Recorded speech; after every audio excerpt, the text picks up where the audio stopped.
Yeah, this one's gonna be fun. I think. You know what? Let's go ahead and get on right into it. Let's go, This folks. is Thugnificent telling everybody to tune in to New Blurred Order, my nigga. The best podcast on the planet Earth, nigga.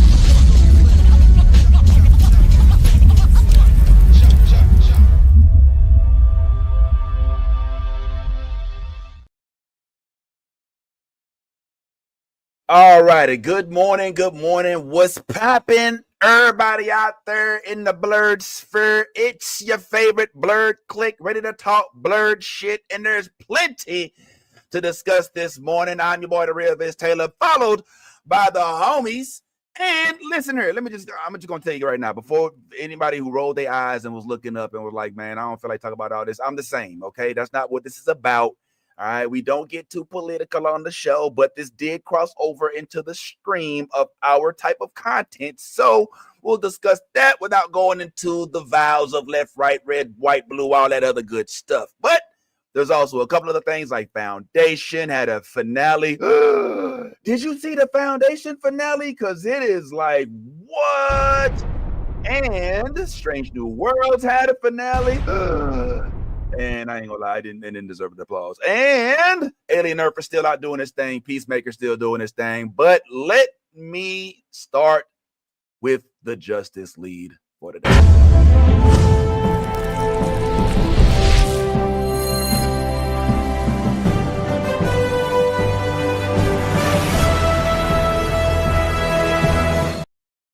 All righty, as we said before, yes, it has been a weird week, and if you live on the same internet that I live on, you probably noticed that there was a lot of a lot of commotion, a lot of discussion this week about certain, let's just say, about somebody, meeting their untimely demise. All right, and listen, you want to go into the ins and out of all of that and whether it was warranted, whether it should have happened, this, that, the third. I didn't get it all that. Whether or not it happened as a conspiracy from the people on stage. What I want to talk about is how it impacted the release of Red Hood. Look, there's a lot that goes into it. Obviously, the young man, the God forgive me. Don't even forgive me. It's hard. I'm finding it hard pressed to not call a man a demon. All right. But it is strange to me because I see this as literally a direct impact of the hate that he put into motion. Let me walk this back a little bit. Let me do this, guys, because I'm about to go down a whole rabbit hole here. Okay, so things about to get a little crazy. So let me just take a step back, and before we get into where we are, which is with the comic book being canceled, let me walk this back just a tiny bit. So the reason why I'm hearing this has been canceled is because this young lady by the name of Gretchen Felker Martin, who is trans, did tweet after the events of this week that, she wasn't necessarily so, let me say it like this, wasn't necessarily so sad about whatever it was that took place. Okay. And she expressed that in a tweet that looked a little something like this. Thoughts and prayers, unite. Now, all right, before let me be clear for the record as well. I don't know for 100% fact that the actual tweet on the top is valid. I do know for a fact that the one at the bottom is valid. Now, as to what is real and what's not, I'll leave that for you to decide. But let's just say as a result of this, now the comic book has been canceled. So knowing this, to me, it's kind of strange because trying to tread that line, but I thought that this dude's whole thing was about free speech. Now, only for certain people. Well, yeah, free speech when it's not, necessarily there, to support your cause, right? So we're joined by, man, we got a whole panel today. Let me go ahead and bring everybody on into the convo real quick because I literally don't want to spend too much time on this, y'all. Like legit, like it's a whole thing. And shout out to everybody for being here, man. But if I can keep it real with you, the thing that's most good morning, Yaz, good morning, Ty. Yo, Ty got the new background. That's what's good, man. You seen Alien Earth this week? Of course. Shit's crazy. Right. We're gonna chat on that. Good morning, Yaz. It's good to see you. That's all back on the panel. Before we go too deep into this subject, my whole thing is not about what I don't want to get into the you know the hate and all of that, because that's obvious. We all have our feelings, we all got all that, whatever. But the firing of this young lady or whatnot as a result of her tweet, I just want to know if this is warranted. Was DC so afraid? Where is the bar? All right, let me just go back here real quick, guys. Just follow me down this little bitty rabbit hole, okay? Just follow me if you can. So let me read this article for you real quick. So for those not in the know, shout out to the comment section.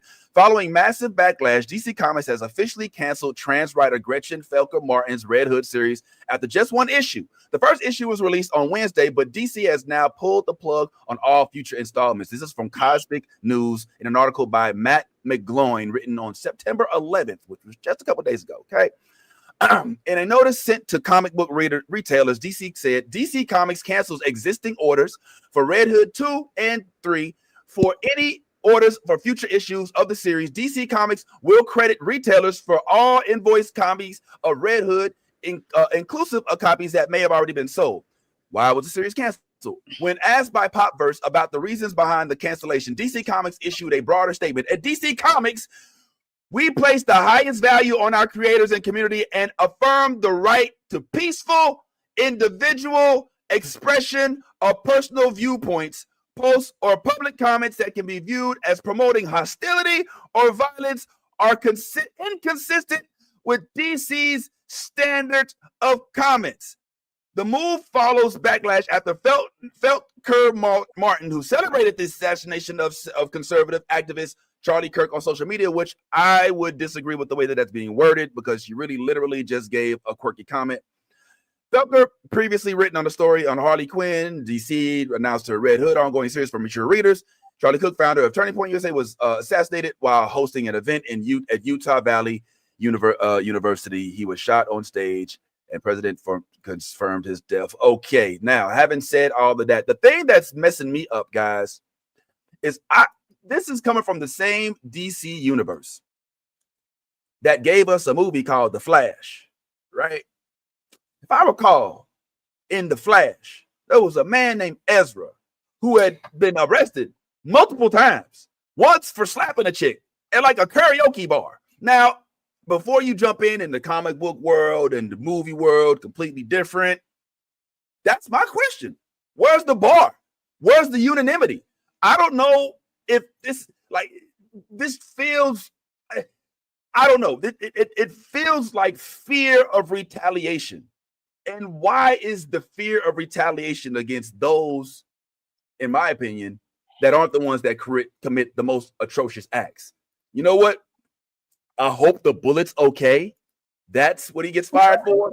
I want to remind you guys that James Gunn was fired from Marvel. I want to remind you, he was fired from Marvel after having a hit movie called Guardians of the Galaxy because he had a tweet that said, "Oh, my shower isn't working. It feels like a little boy's peeing on me." And he was fired. And now he's got a bunch of shows coming out, and he looked like he's going to do just fine. My question is, man, is the bar, the standard, being held up for the wrong people? And I get it. This is a company, not an individual.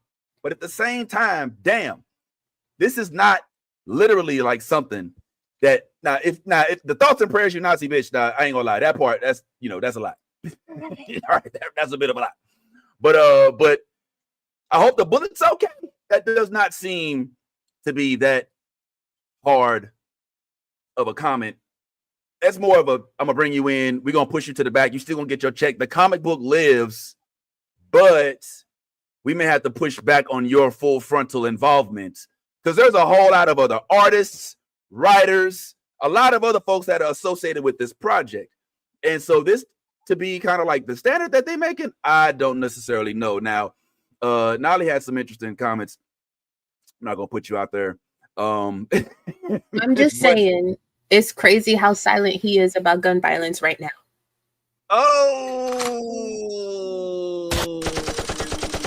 But also, I think it's important to point out that only certain people are spared from cancel culture. White people first and foremost, white men first and foremost. Anyone in a marginalized community is always going to get the shit end of the stick when it comes to freedom of speech. Freedom of speech only applies to certain people. And that's it. Like, it's crazy. Well, and it's wild too that like a company that produces superhero stories, where a lot of these stories are based on marginalized individuals, will not stand up for their marginalized writers for expressing freedom of speech. It's not like she incited a riot or told people that this is what needs to be done to other people like him. She just made a snarky comment just like everybody else. But he could say Black women are not capable of profound thoughts, and that's why they need to steal job opportunities from white men. And he was fine until he wasn't. Hated trans people so much, but he transitioned real quick. It's a lot. I don't condone violence, but I do understand that we are currently at a tipping point in America where there are two extremes right now. And unfortunately, we're at the spot, if you study history and you follow history, we're at a spot where a revolution is imminent. And unfortunately, that's kind of where we're headed. So more of these events are going to happen because we're at the point where extremes are pushing people to extremes. And a lot of people are becoming radicalized, and some in a good way and some are not in a good way. And so while I don't condone violence, I'm not going to spend time showing empathy for a man who had no empathy for the hundreds of children that die at school every day because he said their deaths were worth it for gun ownership. Yes. I honestly, there is a report. There's a guy, Tony Baker. Y'all are familiar with Tony Baker, right? Yeah, as you know what Tony Baker is. Tony Baker, he made a comment about this, and he got a little bit of backlash, as a lot of folks are, because for some reason they want us to empathize with the people that hate us. They want us to feel bad about people that would really literally stand over your grave and be like, that's what you get. Why do we always have to be the bigger person? We don't. While looking at how history treated us. Why do we have to be the bigger people? Why? It's unnecessary. We don't. And I think that this thing sums it up. This is a little long, but hang on with me for the ride, because I think it's well worth it. But just hang on with me just for a second, guys. We're gonna go down this little rabbit hole and we'll come right back. So I got this DM this morning. He might have sent it last night. Maybe it came in this morning. But this is in regards to a post I put up in my story regarding the Charlie Kirk incident.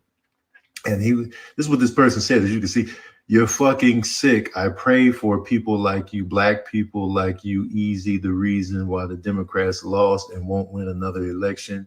You cry evil and mock someone's death because you don't agree with what he was saying, the truth about Black culture and the rap music we glorify. I really looked up to and thought you were better than that. I pray for you, and it sucks I have to unfollow you. Here's the thing. Unfollow me, but please follow a grammar page of some sort. That's what I want for you in your life. I want you to follow a good grammar page that talks about punctuation and proper grammar. That's who I want you to follow instead of me. I will take the unfollow that you had to tell me about, and I really want you to follow a grammar and grammar pronunciation. I want you to follow those pages because I'm sure they're out there. You know what I'm saying? Out the gate with the you was already wrong out the gate. Regardless of the fact that, you was mad at me because I just, posted on my story about the irony of what Charlie was talking about and what ended up happening to him. And I'm not glorifying anything. I'm just showing the irony. And, you know, you can't, one thing, people, you can't force people to feel strong remorse and sympathy for people that won't extend you the same courtesy. Right? That's the point. You know, I don't like the fact that Charlie Kirk was murdered like that. I don't like that at all. But I honestly, in my heart of hearts, based on the things that he has said publicly, repeatedly, I don't think he would give a damn about me or anybody that looks like me if I was murdered. I honestly don't. That's how I feel. And so, you know, my condolences to his children. But I just, you know, I don't have like I can't be fake though either. So it's tough. But It's not. But just to kind of close off on this subject, man. I don't know if y'all have any thoughts, Ty, Yaz. But I hope this isn't something that spirals us into something else, because I don't want to lose no more Red Hood comics. Like, I don't want to lose no more content over this. And I feel like they want this to be a catalyst, but I wore this for a reason. Like, a lot of the folks on here was murdered. All right. And when it happened, like, I'm gonna just say this real quick. My mom, one of the few things, you know, because Black folks don't like to relive trauma, you know. So I remember, like, growing up, trying to ask my grandma in Albany, Georgia, who grew up in racist Albany, Georgia, where Martin Luther King had to actually come and march. And I used to try to get things out of her. I'm like, man, did you face a lot of racism? Oh, baby, but hey, that was back then. Okay, but I asked my mom, who's of a different generation. She's like, yeah, they used to throw rocks at us. Oh, yeah, we used to have to take different routes on the way to school because they would make fun of us if we go down a certain street. Oh, yeah, we would have to make sure that we didn't go down a certain street riding our bikes. One thing specifically that I will never forget is my mom actually told me that she remembers what it was like to walk around after the assassination of Dr. Martin Luther King, and how white folks would come to her face and be like, we got that nigga. We got him. What y'all gonna do now? What y'all gonna do now? This is no social media. They would go directly up into her face. And she's just one young lady in the little city of Dougherty County, Albany, Georgia. Can you imagine all the other little kids that now? I know that's over 60 years ago or 50 years ago. All right, blah, blah, blah. But my point is, when your people that you look up to have something happen to them, that's your issue to deal with. Don't come over here asking us to feel the same way you do about your hero, because we don't. And don't get mad when we don't, because guess what? Not only free speech, but free thinking, like, that's just the way things work. So yes, unfortunately, you guys are exposed to a social media culture that makes it so that you can see your peoples who don't agree with you's thoughts. That does not mean that you go pick up arms and go to FAMU or Howard University or Spelman because you feel like some black dude was literally a freaking sniper.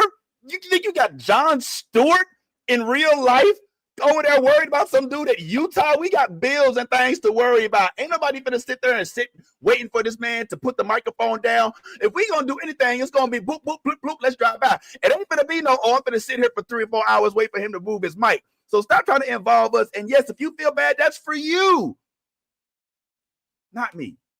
So you go ahead and hold that within your own self. And I hope that works out for you in the end, sitting there loving somebody who hates everybody else for being who they are. Any comments, guys? And let's move on to something happier. Nope. All right, let's go ahead and move right along. Now, in other news, I don't know if you guys saw this or not, but actually, you know what? Can I move on to something a little funnier? All right, cool. Because I feel like I might have. Did I fuck the move up? I fucked the mood up. I did. I fucked the mood up. All right. Well, I'll tell you what. Let's go into something a little lighter then. How about this? You guys are video game fans. Tell me if you're looking forward to this project. Oh, quick, Vince. Hurry. You're losing the room, Vince. Hurry that shit up. Hurry up. Right. Find it. Did you find it? I didn't find it. Where is it? How's everybody doing? Oh, shoot. Hold on a second. Let me go ahead. Here I go. Got it. Super Mario Brothers movie sequel, we finally got the official title. Here's my reaction to it. Coming next spring. Yes. Please take a look at this. It's the movie. Hold on. It's the movie. It's got to be the movie. Oh, yeah. Hell yeah. All right. Oh, it's so pretty. Ah, Money Ball, yeah. Okay. The music. Don't make me cry this morning. Da, da, da, da, da, da, da, da, da. Oh, it's so pretty. We go into space. Oh, it's not Super Mario World. It's Super Mario Galaxy movie. Yo,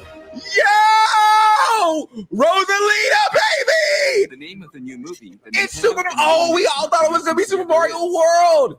It's the Super Mario Galaxy movie. Nintendo always think we know what you're doing, and they like, you don't know what we're doing.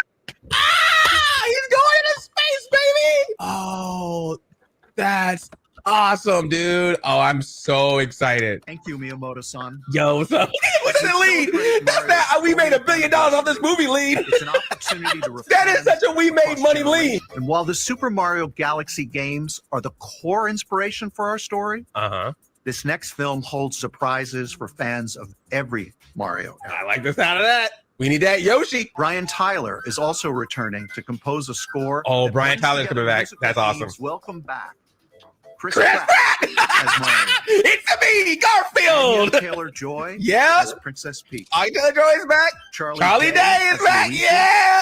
All right, there's a lot of A big excitement here. difference. Maybe a little too much. I love you to death, Andre, but all right, man. What are you, a little too excited for Charlie for Mr. Pratt.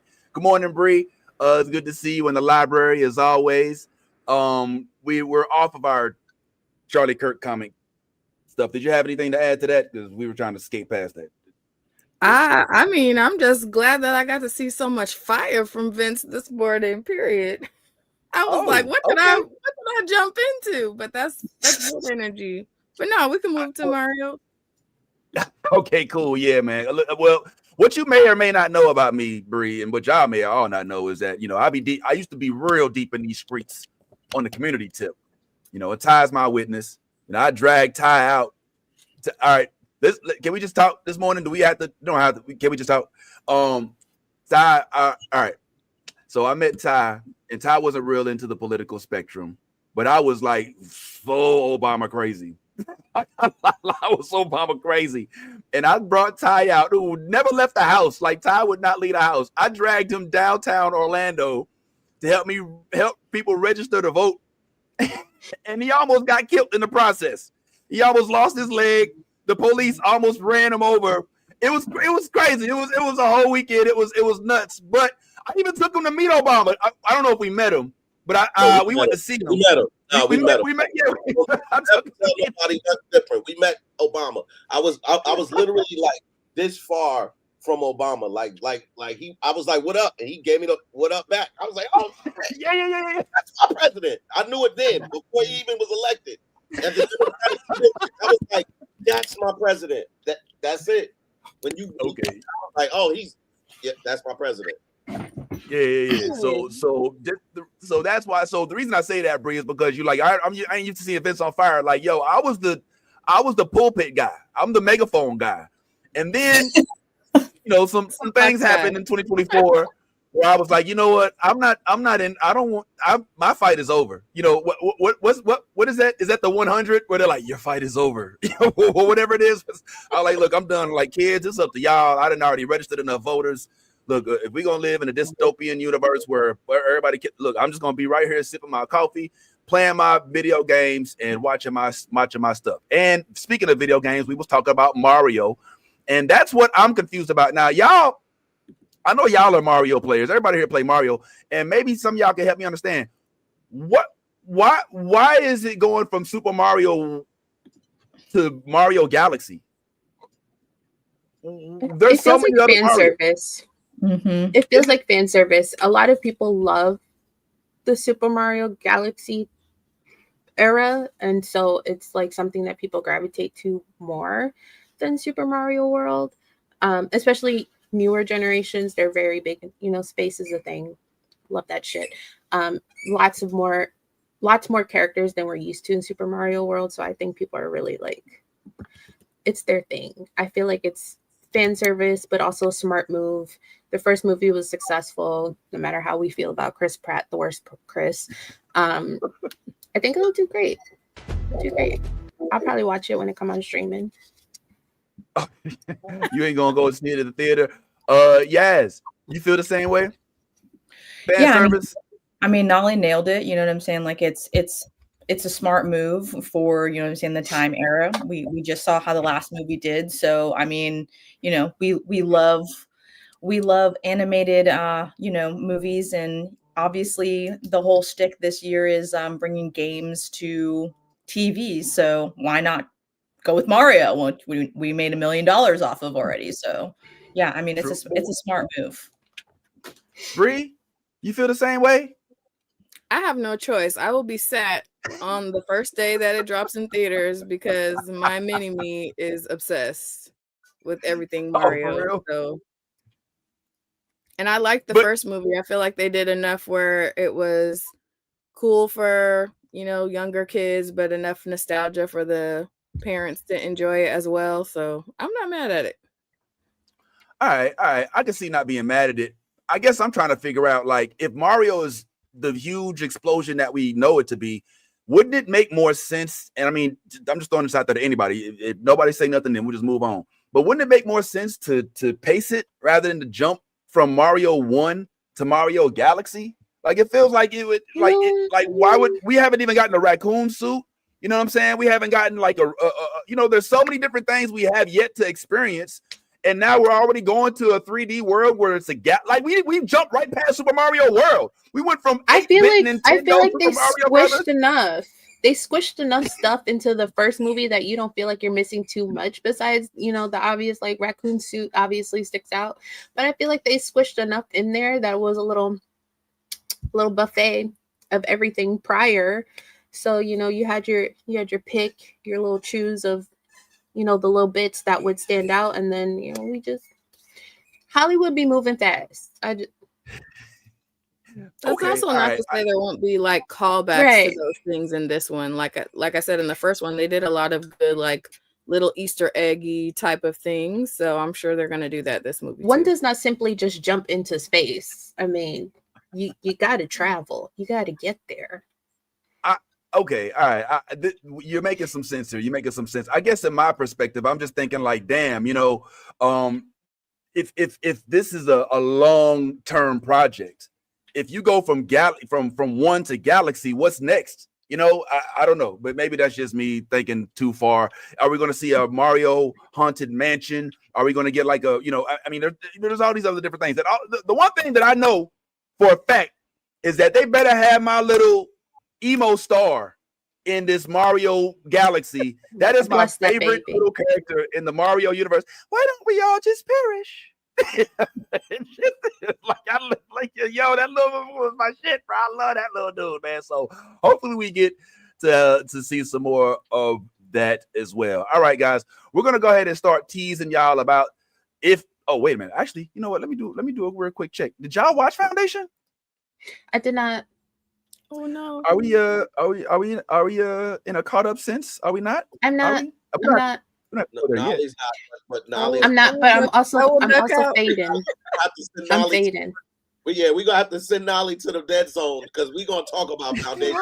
You can talk about it. To be honest, I only came on to say hello because I'm sick as a dog. Oh. But Vince convinced me to give a few minutes.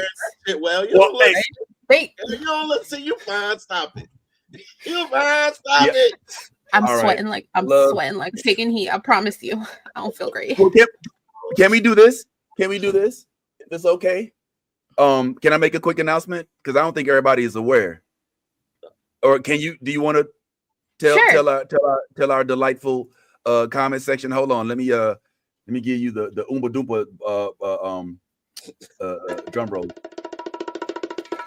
So what happens when a man and a woman do a close and special cuddle in bed. That's for your parents to take over from there, not for me. We are expecting,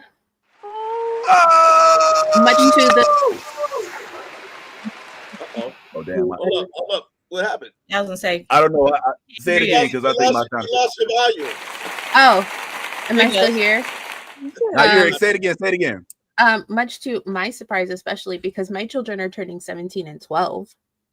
I'm starting all over. Wow, yo, that's huge, Nolly. Yo, good. I mean, congratulations to you. And I do want to just go ahead and say real quick that Vince is a great name for a little girl. If you're having one, we do know what we're having. Well. We did find out because, as my doctor loves to say, I'm geriatric. So rude. That's so rude. Honestly, so I had to do genetic testing. So we're having a boy. And I had a girl's name picked out. So suggestions welcomed because I got nothing. Wow. I think you should give him one of those like OG gangster names, like bring one of those old names back, like Ernest or Otis or something. Ernest. So that way when he comes into the room when I'm busy, I'd be like, nobody come here to see you, Otis. Yeah. Nobody come see you, Otis. Yeah. Otis. Baby was so while we're discussing this, y'all, I need those of y'all that do support us. We need names for Nolly's baby. All right, we need names. Extra bonus for nerdy names. Okay, extra bonus. Leonidas. Leonidas. That's a strong I will preface by saying that my husband is white, like white. So yeah, we've seen him. I would love an ethnic name, but I worry that sometimes if it's too ethnic, people at school are going to be like, and what your mama is? Yo, but hey, Tyrone, hey, listen, Tyrone's still Tyrone. Classic. You know what I'm saying? Hey, what about, I would stay away from the tie. I would stay away from anything tie for a while. I would just stay away from it. It just trust me. Just stay away from anything tie for a while. What? And your audio's a little low. I'm not sure why you say that, Ty. I got a name. I got an idea. What if what if we just call them? I got a name for him. Tell me what you think about this as a name, and maybe even as a TV show that he could star in the event he decides to go this route. It's gonna be some bullshit. I know it. They call him boss nigga. They rode into a white man's town.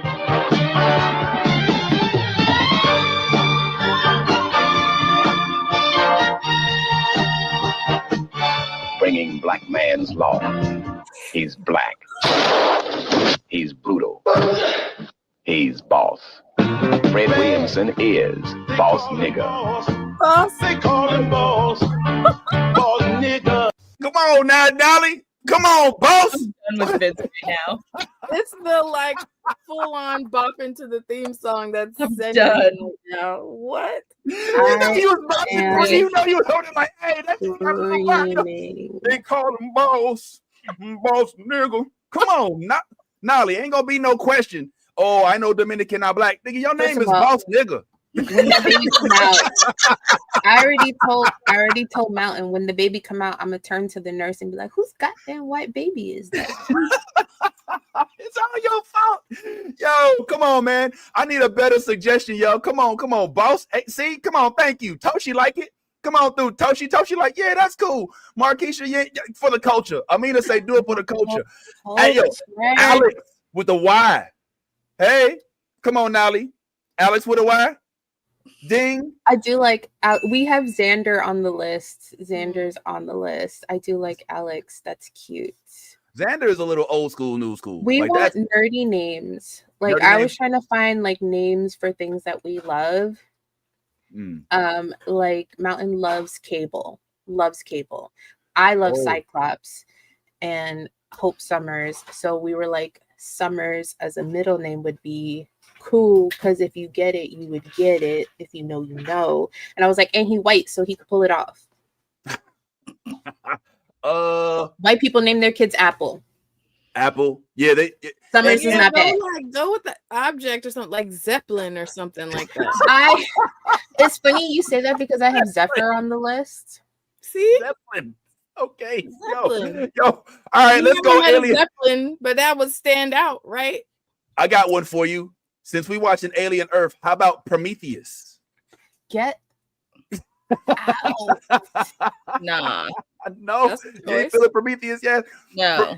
Jonathan Xenomorph Brown, get your ass down here. No. Peoples, come on, man. Come for me. Come for me. Come on, you gotta put Peoples on there, man. Peoples. Can you imagine a white baby named T'Challa? T'Challa, yo, Like, come on, man. I hope he gets my nose, so that way they could be like, "You're mixed, right? With what?"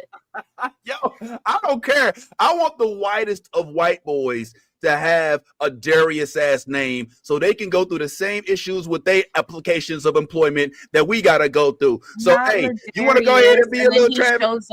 He shows up and it's a little limp-haired redhead with freckles and green eyes.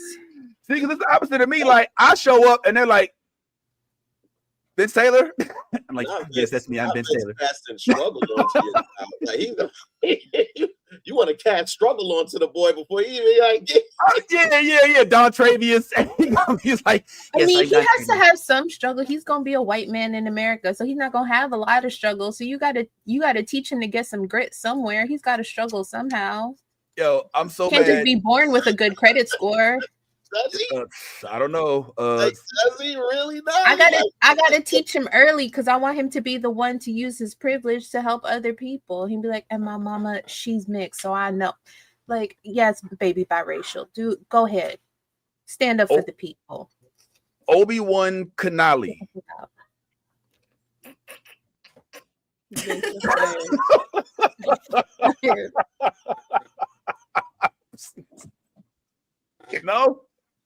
No. You have a winner? No, damn. All right. Mountain does like Luke, but I'm not into Luke. I like Luca. Luke we gonna work on it. Luca.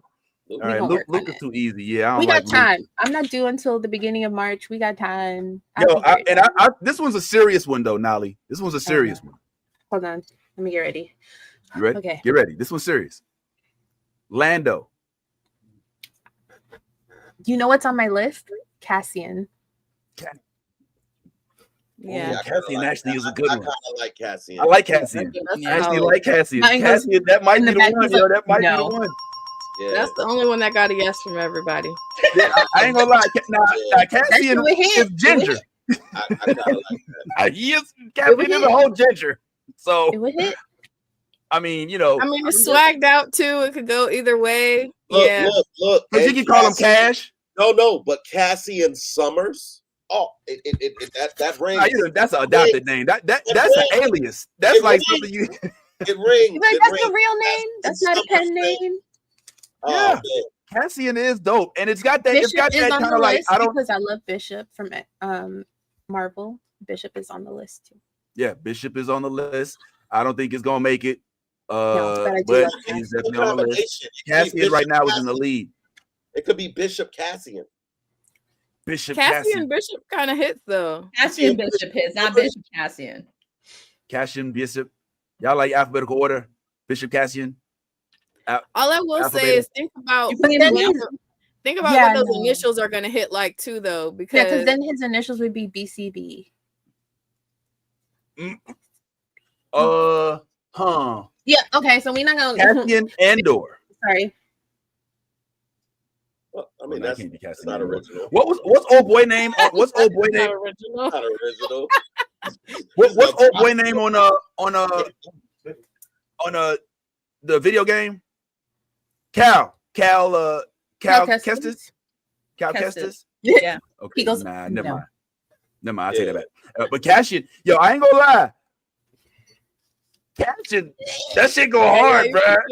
That shit go hard, bro. I ain't gonna lie to you, man. I ain't even gonna hold you, bro. That shit go hard. We might have a winner. In fact, dare I say at this point, if the baby isn't named Cashin, we can color us all a little bit disappointed at this point, because that's the way it feels. A little bit. I'm So still holding out hope for Theophilus as the middle name. Just yeah. I'm sorry, what? Theophilus. Theophilus. Okay, so right now, I will not lie that the number one contender for first name is Theodore. Like Alvin and the Chipmunks? Theo. That's what I You said. gonna make him a Teddy? Theo. I like You gonna Theo. make him a Teddy? We building bears now? I was trying to walk the fine line between black and white names. Right. Like, So I had Emmett on the list, but our last name is Brown. So I was like, Back to the Future, Dr. Emmett Brown. Oh shit. Yo, and okay. And then he could be Twin Pines, Twin Peak, Dr. Emmett Brown, 88 Miles, Emmett McFly, and Cassian. I can't unthink it. Cassian I cannot unthink it. Like once you said it, it clicked. It clicked. So we're all in agreement. Cassian will be the name of this young child. Cassian Theophilus. Yeah. Cassian Theophilus, Riley Huey Boondocks Jones. I don't know. Let's call him. Well, I don't know. We call him Empire. Let's just call him, That's kind of fire though. Cassian Empire. That's definitely that's a black name. That's a black name. And then it's like, you know, you have no choice but to be something great with the middle name like Empire. True, because the dog likes it. Come on, man. Dogs. You feeling that, ain't it, bruh? Come on, Crypto. Tell me more, bruh. All right, well, fine, I guess. Y'all are a mess, and I appreciate you. All right, cool. Well, listen, man. Good luck with that, Nolly. That is a big deal. Congratulations, man. And it's also a big deal that you were able to make the announcement. Bless you, yes. Because we want to make sure we put that out there at first for a little bit. So that is a big deal. So happy for you and everything's going on. All right, so let's go ahead and keep make this moving. an Amazon registry and put your wish list up so people could bless you. I am working on my registry. I am working on it. And if you do it on Amazon, you can make it like anonymous where people can't see your address. So anybody could and send you stuff. True. Don't sleep. There you go. Okay. Well, hopefully you get a lot of good stuff, a lot of real stuff. All right. And hopefully our supporters and even those that support them may be willing to pull on up. You know what? And maybe you got a whole baby inside you. Don't you go take a nap? I really want to so bad. I also just want McDonald's French fries. Okay, well, let's release you to the wild. Thanks for joining us for the few minutes that you were able to, Nolly. Y'all go ahead, man. One time for Nolly pulling up on us. It's been a little bit.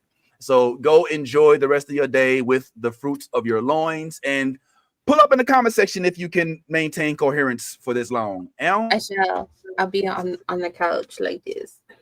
All right, cool. Thanks, Nolly. Appreciate you. That's Nolly, everybody, and her new seed.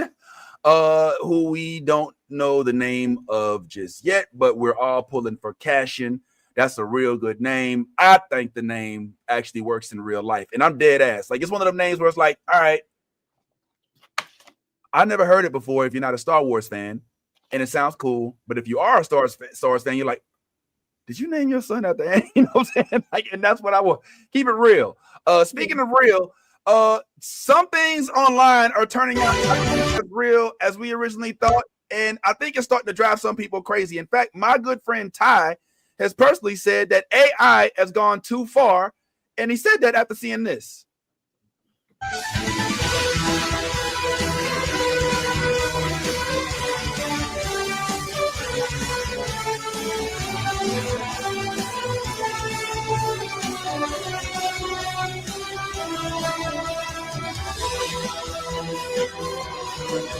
So if you don't know, these are Demon Slayer characters. All right. We've got Tanjiro's little sister. And they all, I mean, if you look without slowing down for a second, you will not be able to tell the difference between this and reality. But if you just literally chill for a couple moments, you realize that this is CGI. All of it. 100% of it. All of it. Okay? And so, is CGI, is AI, excuse me, is it going too far? Ty, I noticed that you specifically said about this video that AI is going too far. Do you truly believe that? Are we this close to having a fully AI generated movie or project? First of all, I would love to take credit for that comment, but however, it was not me. I was one of the people that was fooled. I was the one that posted. And, yeah, I was fooled until somebody made the comment. Then I was like, oh, okay, well, shit's getting really good out here. So nah, I didn't know. That's how good it looked when I first saw it. I just was excited for the potential of a Demon Slayer live action film, and maybe that's just me, just in my own little way, kind of just trying to manifest it.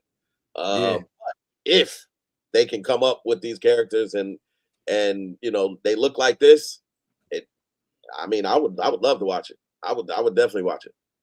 Yeah, yes, Bree. By the way, yes, Bree. Demon Slayer fans? No, I'm not in that fandom just yet. Yeah, same. Oh, I was told the people who introduced me to like my current watch list for anime were like, don't start on that end. And I was like, okay, but everybody says it's great. And they're like, when you get introduced by people who are like OG purists, they're like, don't start with these new niggas. Get you some act right, get you some good baseline before you start watching the newer shit. So I'm like, okay, that's fair. So I haven't watched it yet.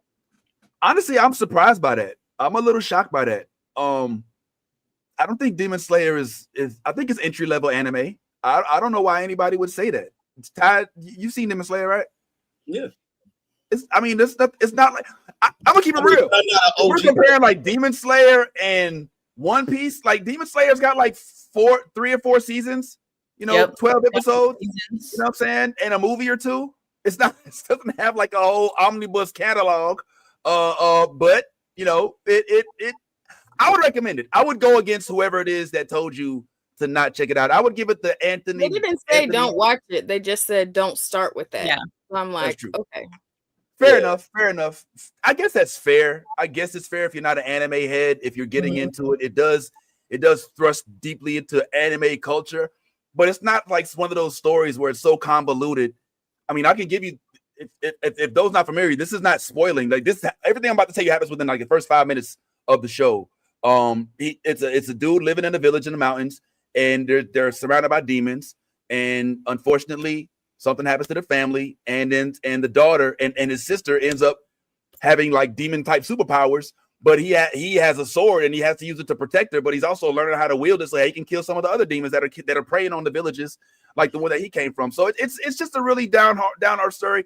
But the purpose of this was just to talk about like how AI has gone too far. I mean, there is a lot of AI out there right now. Like you literally can't tell what's real and what's not. I'd use this as a pivot A as well.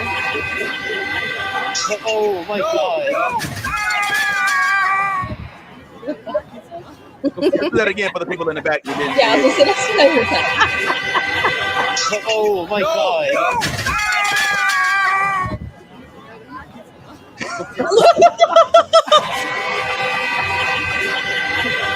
Oh my God. Are you serious though?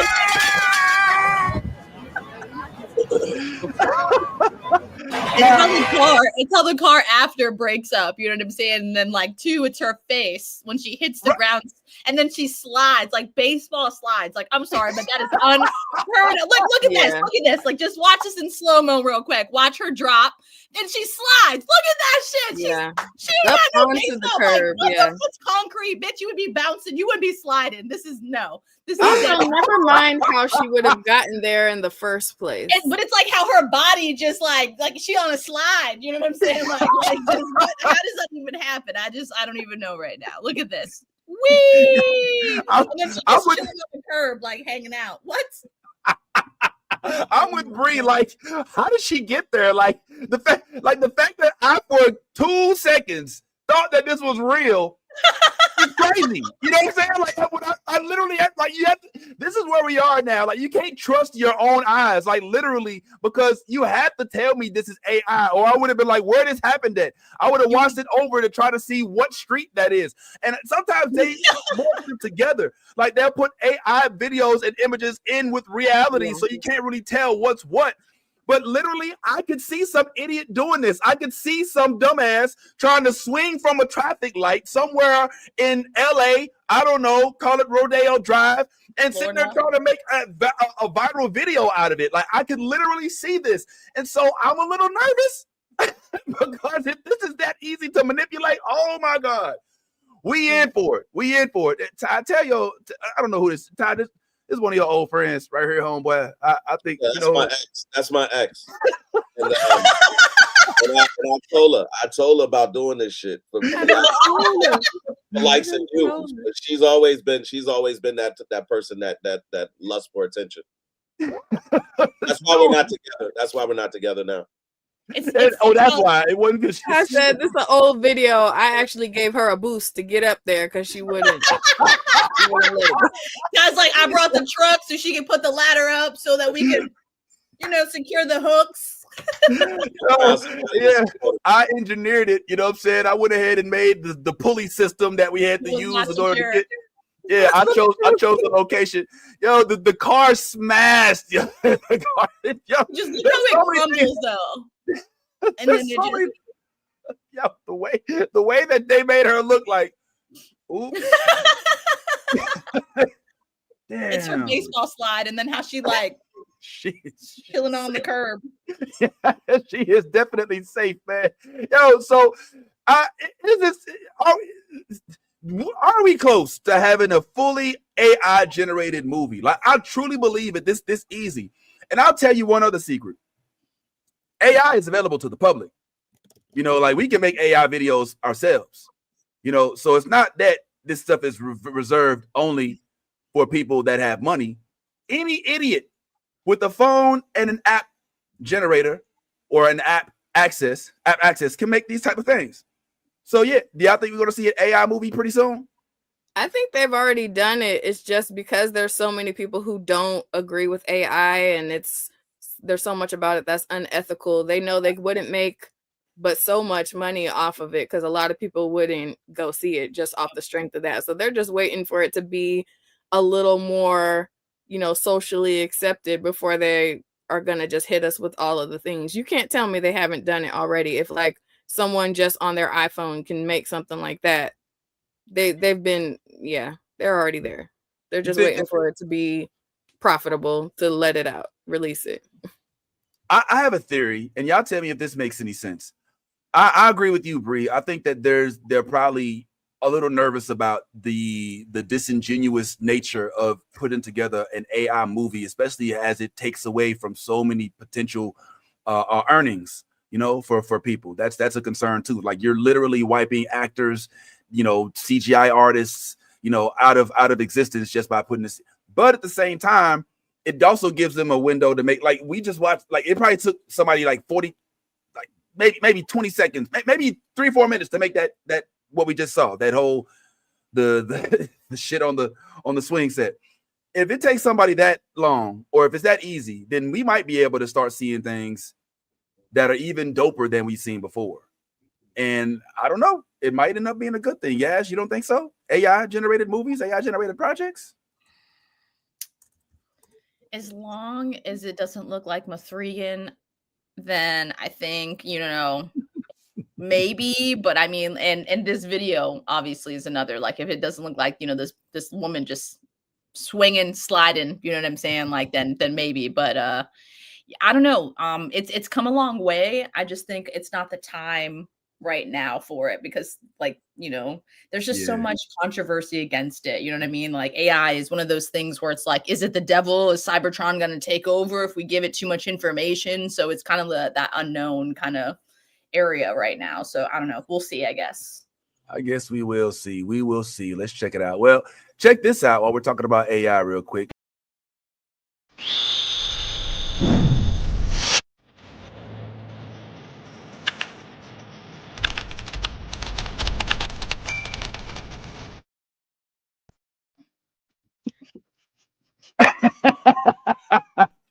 Did you see that? It was like AI. It was like we, you know what I'm saying? That's cool, right? Vince is us with the, is it not wonderful? Do you not enjoy it? Are you seeing this? Are you seeing this? Is this not great? Is this not wonderful? Yo, man, that's AI. Hey, yo, look, it helps me media-wise. So I think that I will lean in until I see something real stupid to complain about. All right, before we get into one, oh, you know what? We got foundation to talk about. We got foundation to talk about. We got foundation to talk about. We got a lot of stuff to talk about. Before I get into foundation, I do want to show just a little bit of love to somebody because you know the world needs love, right? Especially when there's a lot of haters in the world.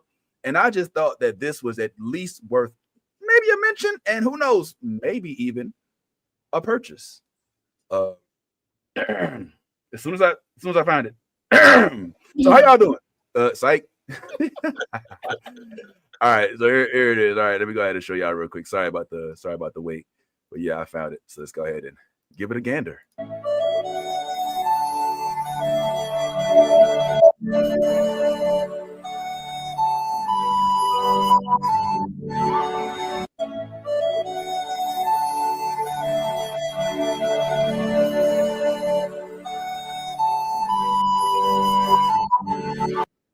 I thought this was so dope. This touched my heart. I ain't gonna lie. And the reason why is because of the quick turnaround. I don't have any numbers or statistics to support this, but I would hope that he got at least 1 or 2 orders out of this crazy out of this dude trying to basically racially intimidate him or just be a complete dick on his profile line, trying to push him into a box and typecast him, say, yo, dude, bro, you're not Lord of the Rings, bro. Like, just go eat some fried chicken and watermelon, man. Just go somewhere and like listen to rap music and whatever. We got Lord of, and he was like, okay, let me use this same tweet or quote or whatever. Show everybody that, and I'm hoping that my dog actually got some support after this. I'm only showing y'all, frankly, because I like for you to support, and I'm gonna go ahead and show his whatever his handle or whatever this is that you call it. So maybe we can get him a couple orders. But evidently his name is Potter Sip. All right, and I think if you go to his page, which I'm gonna go ahead and take a chance right here. Yep, here it is. You can actually shop and possibly get some of his items. I've literally never done this, but it's like it's so dope to me that this dude exists. I'm just in awe. I'm gonna keep it real. I'm just now seeing this for the first time. Hold on, this is his wife. 2 minutes of your time.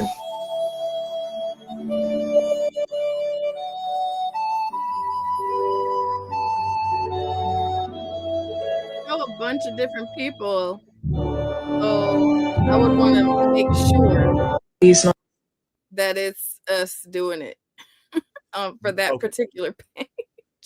Okay, all right. So if I'm reading this right, it says what the young lady says is that her husband, that's her husband. Now I don't know who that lady is. I know that's probably what he probably caught your attention. But listen to what she said real quick. Scroll for just 2 minutes of your time. Lord of the Rings fan stayed for 9 seconds, so my husband doesn't lose his bookstore he poured his heart into. I'm assuming her husband is the man I showed you before. But there's another dude on the page too, though. So that's all I'm saying. Well, thank you so much for that. Thank you for that, Bree. Because I don't want to put that. I don't want to. Let me. Before I tell y'all to go, you know what? Maybe I should do a little research. Because I was literally like, oh yeah, I'm gonna pull up with a goblet for sure. Let me cop one of those with the quickness. Can I customize it? Well, yeah, because I mean, look, well, as of right now, I am seeing multiple dudes on the page, but I'm not seeing anybody of a Hewless origin as of this moment. Doesn't mean that they're not there, but there definitely is a vibe, and this is not a one time only thing. He's evidently he's being berated, or at least constantly reminded that he's black in the United States by people in his comment section, and he's doing the right thing. He's using it and flipping it on his head like, hey, I'm exposing y'all. This is what I got to go through.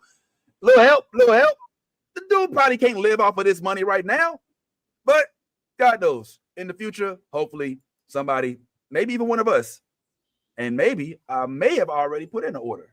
You may see me on here next week with a whole new goblet. You never know. All right, y'all. We are coming down to the end of our first hour here at New Blurred Order. Appreciate y'all sticking in. We got a little foundation talk for you. But first, we have a message from our sponsor. We now present you with a public service announcement from the ladies of Pink Riot. As the variant vixen from Pink Riot Comic Show, it is my utmost duty to promote literacy, so I want to encourage you all to bust that omnibussy wide open and snip that crack. This has been a public service announcement brought to you by Pink Riot. Thank you so much, Pink Riot. And we actually have one of the Pink Riot hosts here in the flesh. What's going on there? It is none other than Mrs. Bree herself. Hey, Bree, thank you for the omnibus. What's so funny? She said, Snip that crack, Bree. Snip that crack, Bree. Snip it up. Crack. Oh my gosh, that was we great. just gotta do our part to support literacy, and I'm a longtime member of Book Sniffers Anonymous, so we just took it to the next level at Pink Riot. It's what we do. We elevate. Hey, yo, Bree, I'm gonna keep it real. I had I thought about you and the Pink Riot podcast this week as I did go to acquire an omnibus. Like now that name. All right, well, let me tell you the story first. So okay. I called and made a reservation. I don't know if reservation is the right word, but I called as I usually do. I called a comic book store before I go to it to see if they got what I'm looking for. Right? Yeah. Last time we went, we were looking for the Spider-Man variant comics because my daughter was going to dress up as the British Spider-Woman. Yeah. So we were trying to find it. They didn't have it. So I'm like, all right. I don't have to go over there. But I called her. I was like, yo, I really want to, and we can get into this later because I actually have a segment for this. I really wanted to read more about the TMNT Ronin story. I want to from start to finish because I only read the last Ronin Lost Years, right? So I didn't actually read it, the actual Ronin, where you didn't know who it was up until the end. So I called the comic book store. I was like, yo, y'all got the last Ronin? They was like, yeah. I was like, all right, cool. I'm pulling up. Can y'all hold it for me? I was like, yeah, bet. That was last Saturday after I got off the show. I drove up. Now, this is where I think I might have fucked up. I drove out there on Wednesday, and they had sold it. Yeah. Was that too many days? I waited too long. I should have. Definitely. Most comic shops are like their own small business. So if you're calling ahead to hold something, they're expecting you to get it within like 24 hours. Mm-hmm. Otherwise, they're like, you taking money out of my pocket. So you might have waited a little too long on that one. But I'm glad that you went. Yeah. Well, look, I'm a frequenter up there. I got one Christmas, I got my daughter a gift certificate. So I did get an omnibus, but ultimately I ended up just purchasing it online. All right. Okay. And it is a collection. And I opened it. And I just need you to sniff it. Just you need me to sniff. All right, hold on. Let me. Yeah. All right, hold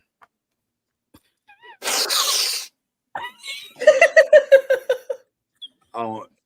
My face is perfect right now. my first crack sniff. I've never sniffed crack before, but I'm happy to do it live right here in front of everybody. All right, maybe another page will smell a little better. I don't know. This page. I don't want to make this a habit. I don't know if books are my thing. Maybe there's a little cocaine in the package. No, let me stop. Yeah, man.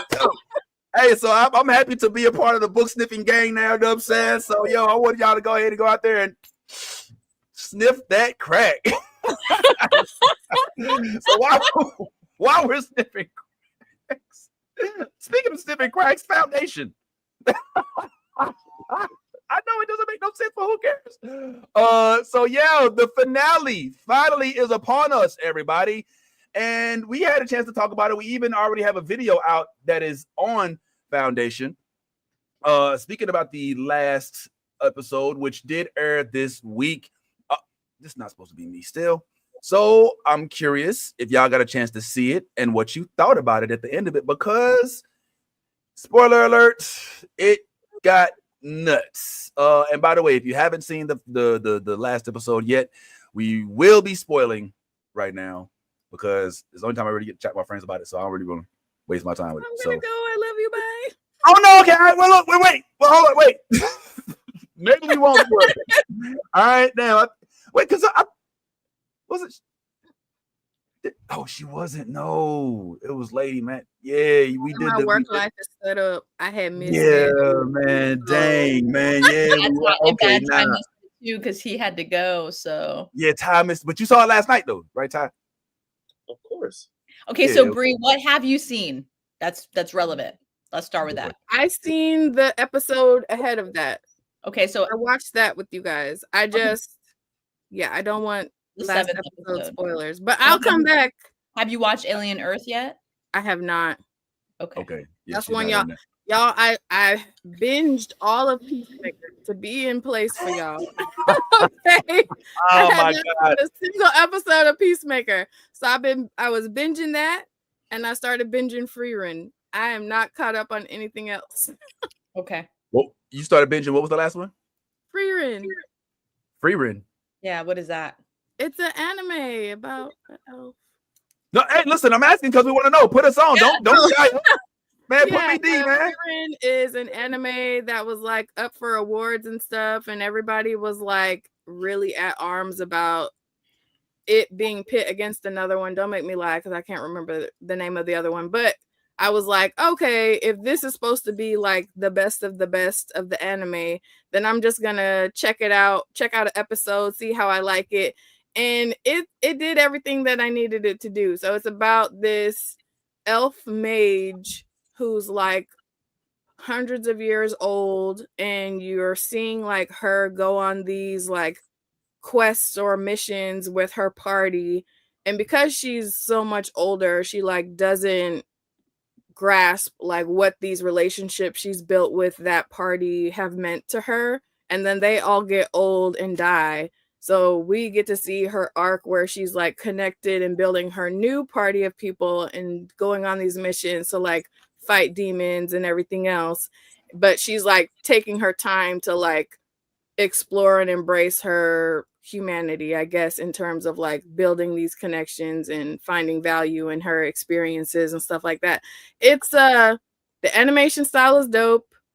There's lots of action and fight scenes and magic, but it's also kind of like cutesy, the sense of humor and all of that. So yeah, I'm obsessed. I watched that first couple episodes and have been binging ever since.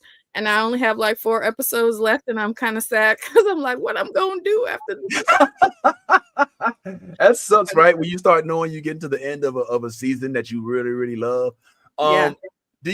So just to expound real quick before we get into other stuff, do you consider yourself an anime person, so to speak? I mean, we talked about you not using Demon Slayer as kind of like an entryway, but it's not like your first time working. I consider myself a dabbler. I can definitely say I'm a fan because I'm fully caught up on One Piece.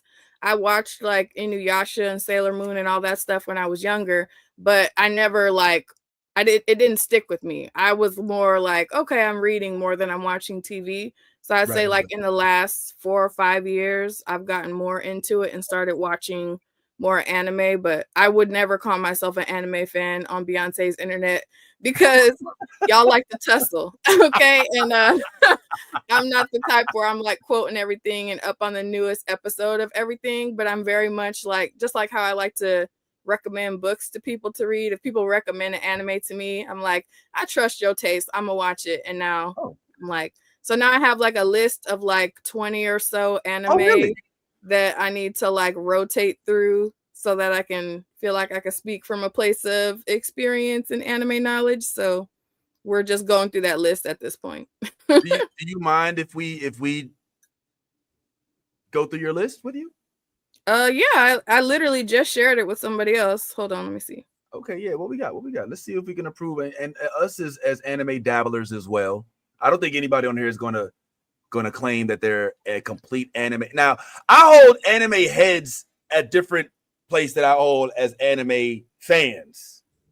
Okay, I think there's a difference. Yeah. Right. Like I think anime heads, like you catch them at the cons, they dressed up as a character that you're like, who are you again? They're like, oh, I'm Yoshiko Uchibo. And you're like, okay, I don't know who that is. And like they're like, oh, well, did you see the new Star Trek, the new Star Wars? Did you see Mark? They're like, I don't watch that shit. They're like, I want to see subs and dubs only, you know, like and so those folks, I'm like, okay, you're ahead. You know, I'm a fan. Like I like anime, but I'm not like completely immersed to the point where I watch anime and anime only. And I'm gonna cuss you out in the comment section because you said something about anime and you don't really know anime for real. You didn't read the manga and all this other stuff. So that's I think most of us on this panel are of the same ilk as me. Like we love anime, but we're not going to start a war over it. Okay, so it's a safe space. Right. So we're good. So what you got on that list?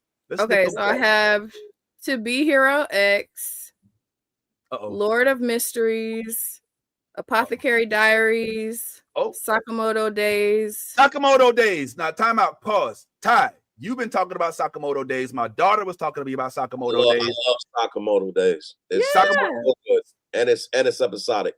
So it's like they play a new episode every week. Oh, okay. It's still airing. I thought it was over. I'm sorry. Go ahead, Sakamoto Days is going hard right now. It is every week. Every week they got a new episode. I think we're on episode 18 or 17 or something like that. Period. Yeah, I'm gonna bump it up just because you said that. Okay, it's dope. really good.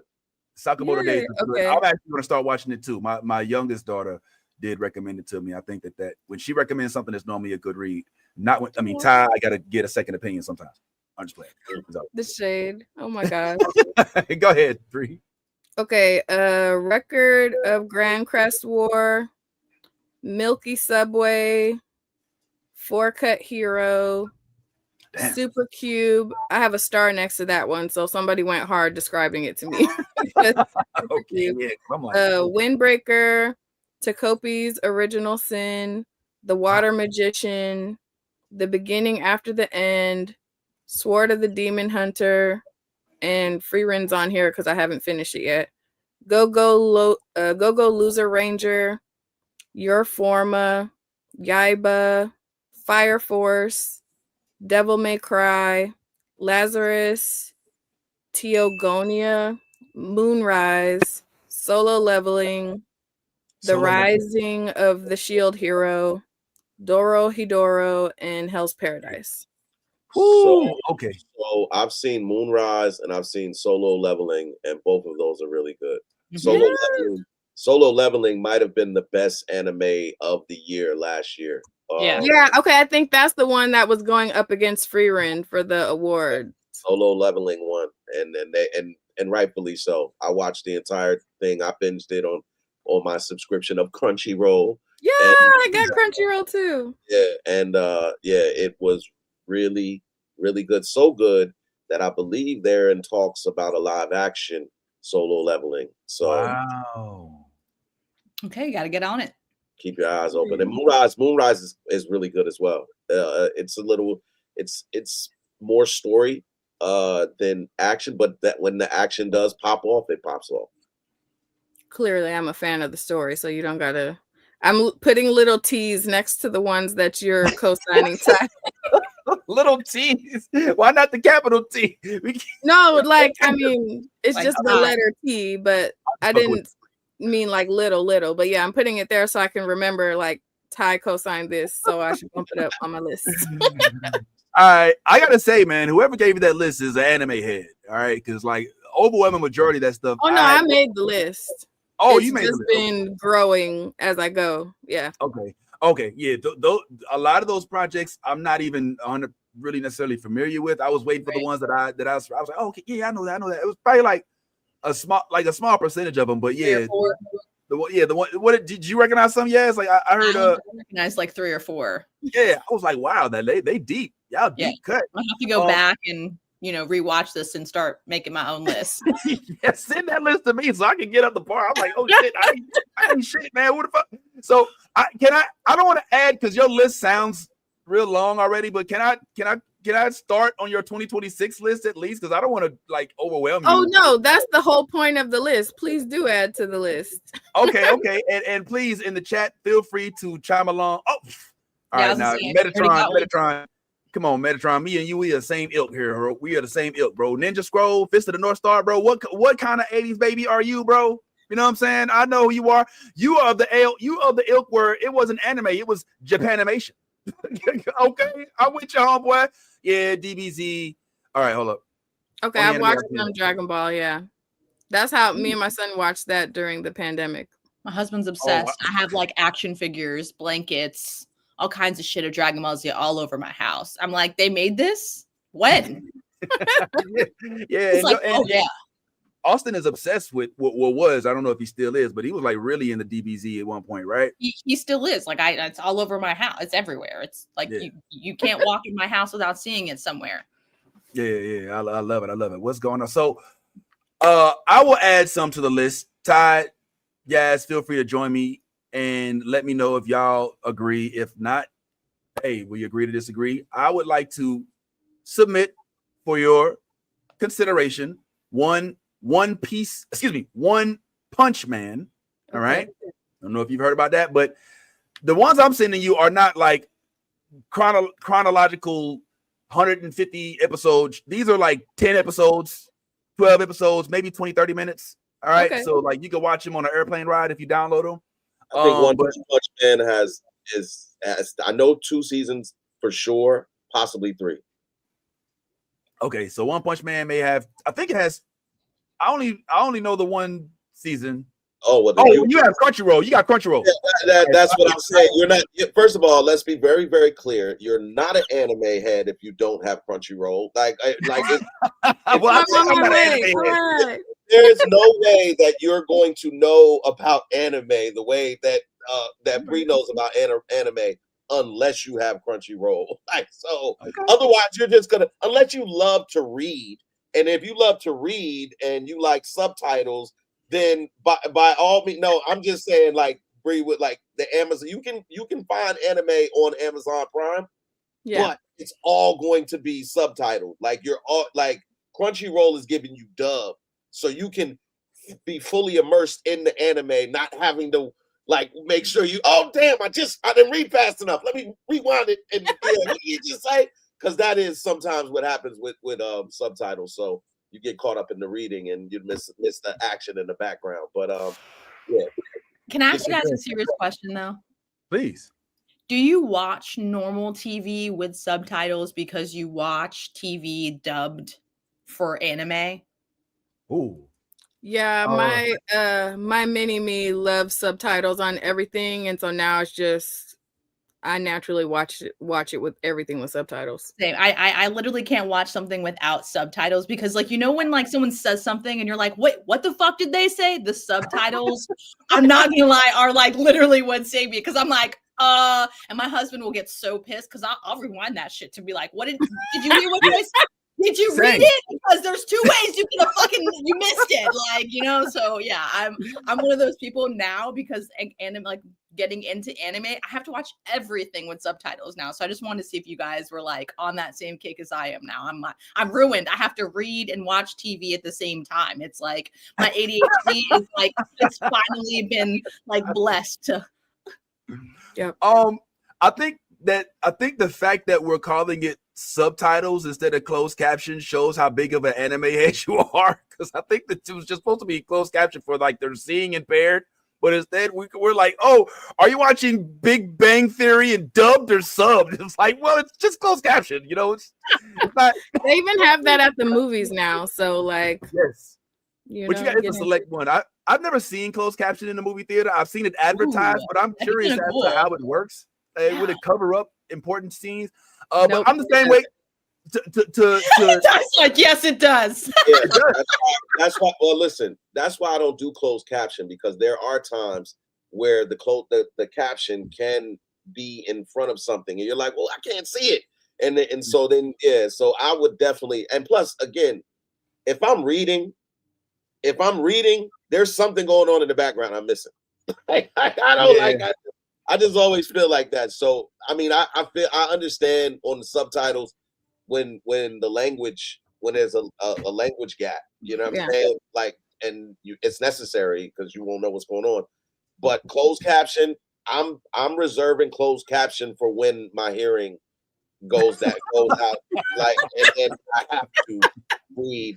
You know what I'm saying? Like yeah. So yeah. Nah, I live and die by closed caption. I ain't gonna lie, because like there's, especially when you're watching something like Foundation, and like there's so many terms, like there's so many. Like I'm like, what? I'm like, what? Excuse me? Like who did what to the what to where they went what? And literally, I was watching what show was it? Alien, freaking Alien Earth.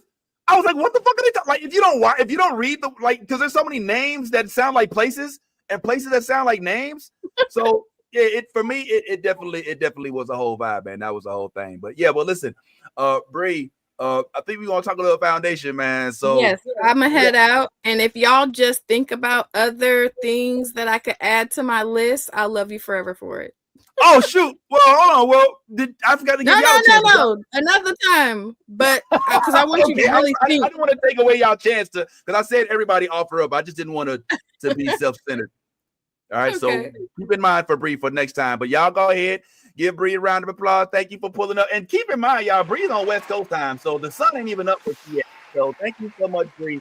Appreciate you. We'll see you next time, and we will sniff cracks between now and the next time we get a chance to see you. Yo, you gotta love Bree, man. Bree is a whole vibe, right? Like as a vixen, she come in here to sniff that crack. I love that, man. All right, but let's go ahead and get into Foundation, the finale, which we did see, and I know we have a video out. So if you are interested, you can easily go and check out our video for the Foundation finale, which is currently live on the YouTube's channel. So after this, if this combo ain't enough for you, please continue this conversation on our YouTube channel. And matter of fact, it's a good time for a bump.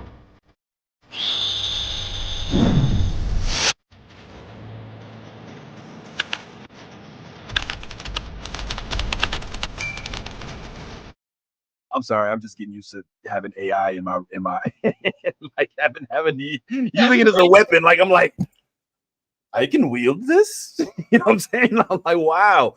So anyway, Foundation, guys, let's chat about it for a little bit for the brethren, for all of the Foundation followers. Yeah, I like the Colors Catch on Netflix where it tells you what's going on in the scene. You know what else I like, Harmony, since I got ADHD? I like how on, is it Amazon? How if you push the down button, it tells you the actors' names that are on the screen and you can look at their chronology. You like that, right? Like I like that. In fact, I'm so angry that I can't do that in the movie theater. Like, I'm like, yo, what is that? Oh, I don't got a remote. I'm in a movie theater. Spoiled. Yeah, I am. I know. I literally be in the movie like I gotta use the bathroom, man. Oh, damn, I ain't got no, man. You can't pause it. You can't rewind it when I get back. All right. So it's for blind people. I was watching Bridgerton. I was like, damn, what are you talking about? Okay, let's do the Foundation. She's talking about descriptive audio, what basically tells you what's going on in the scene. Like it has like an AI voice, and then it just basically tells you what's happening in each scene. That is like that. It's too much. Yeah, that's good luck. Is it? It's way too much. Yo, yes. Is it in like a different like dialect? You know what I'm saying? Like, can you make it different dialect and stuff like that? I don't know. The motherfucker walks up to the motherfucker. Yeah. One time, I walked up, like, I think that'd be really funny. Yeah, that might be kind of cool. It's not, yes, because what it is up being is like you're reading the subtitles, and then while you're doing that, it says, Legolas picks up the arrow. Legolas jumps on the elephant. Legolas slides down the elephant and shoots it at Gimli. Soul. Legolas jumps. You know what I'm saying? Like no soul with it. It's just like generic. Nah, like, no soul. Yo, he jumped. Yo, he flew. It's gonna rain. You know what I'm saying? Motherfucker, look out. Here she come. Oh shit, here it go. You know that's what you talk about. You're so stupid. Yeah, I cannot do nothing with you. Yeah. Sorry. I got way too excited with the description. Sorry. No, that's what's up, man. But anyway, all right. So let's go ahead and get into it, man. And this is all right. We won't spend the whole time on it because, like I said, we did do a video on it already. But for those who are not in the know, Harmony, stop doing that to me. You got. I'm gonna stop reading you because you take me into a whole different tangent. So those who are not in the know, finale of Foundation did recently air, and boy, oh boy, if you were not expecting a twist, then it may have hit you in the face. So I don't even know where to start other than to say maybe Yaz, if she wants to give us, I don't know if she's ready or not because we didn't really. Shit, you want a breakdown? We didn't necessarily talk about it, but I was just wondering if Yaz could, Break it down.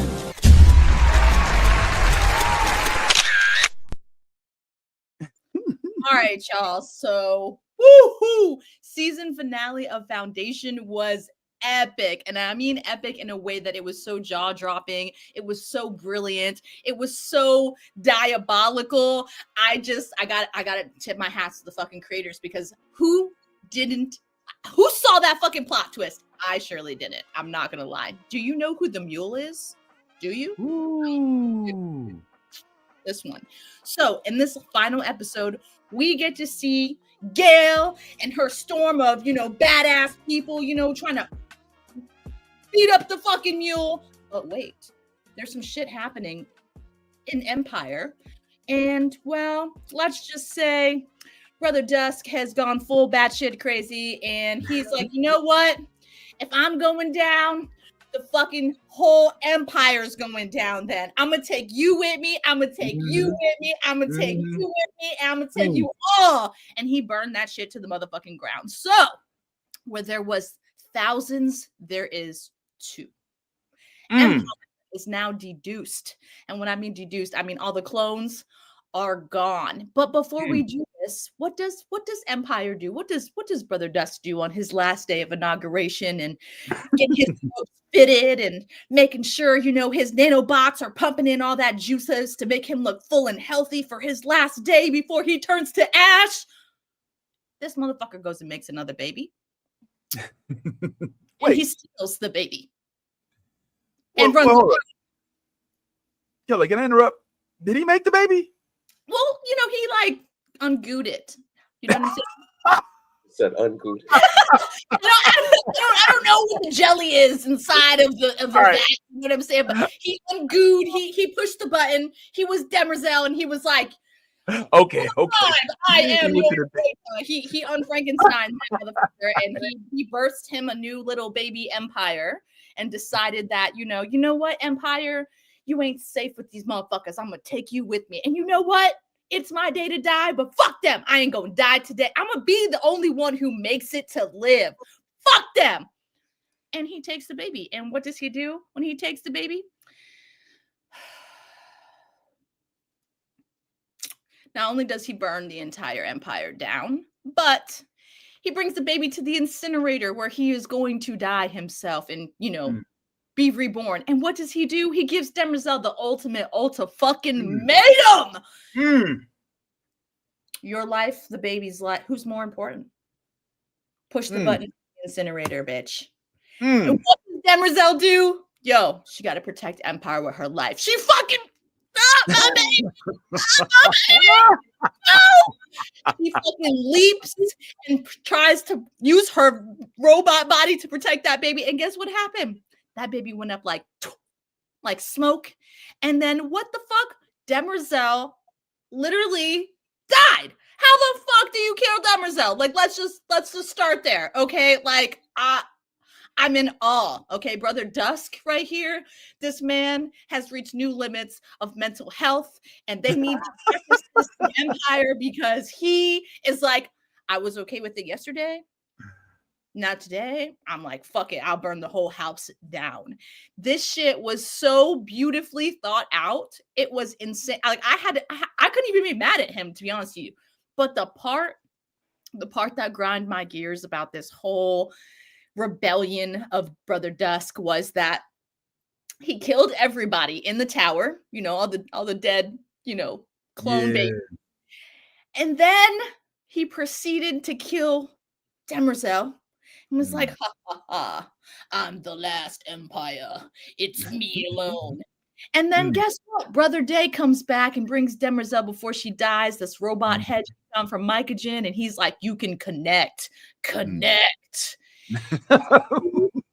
She connected right before she died. Thank you, fucking Jesus.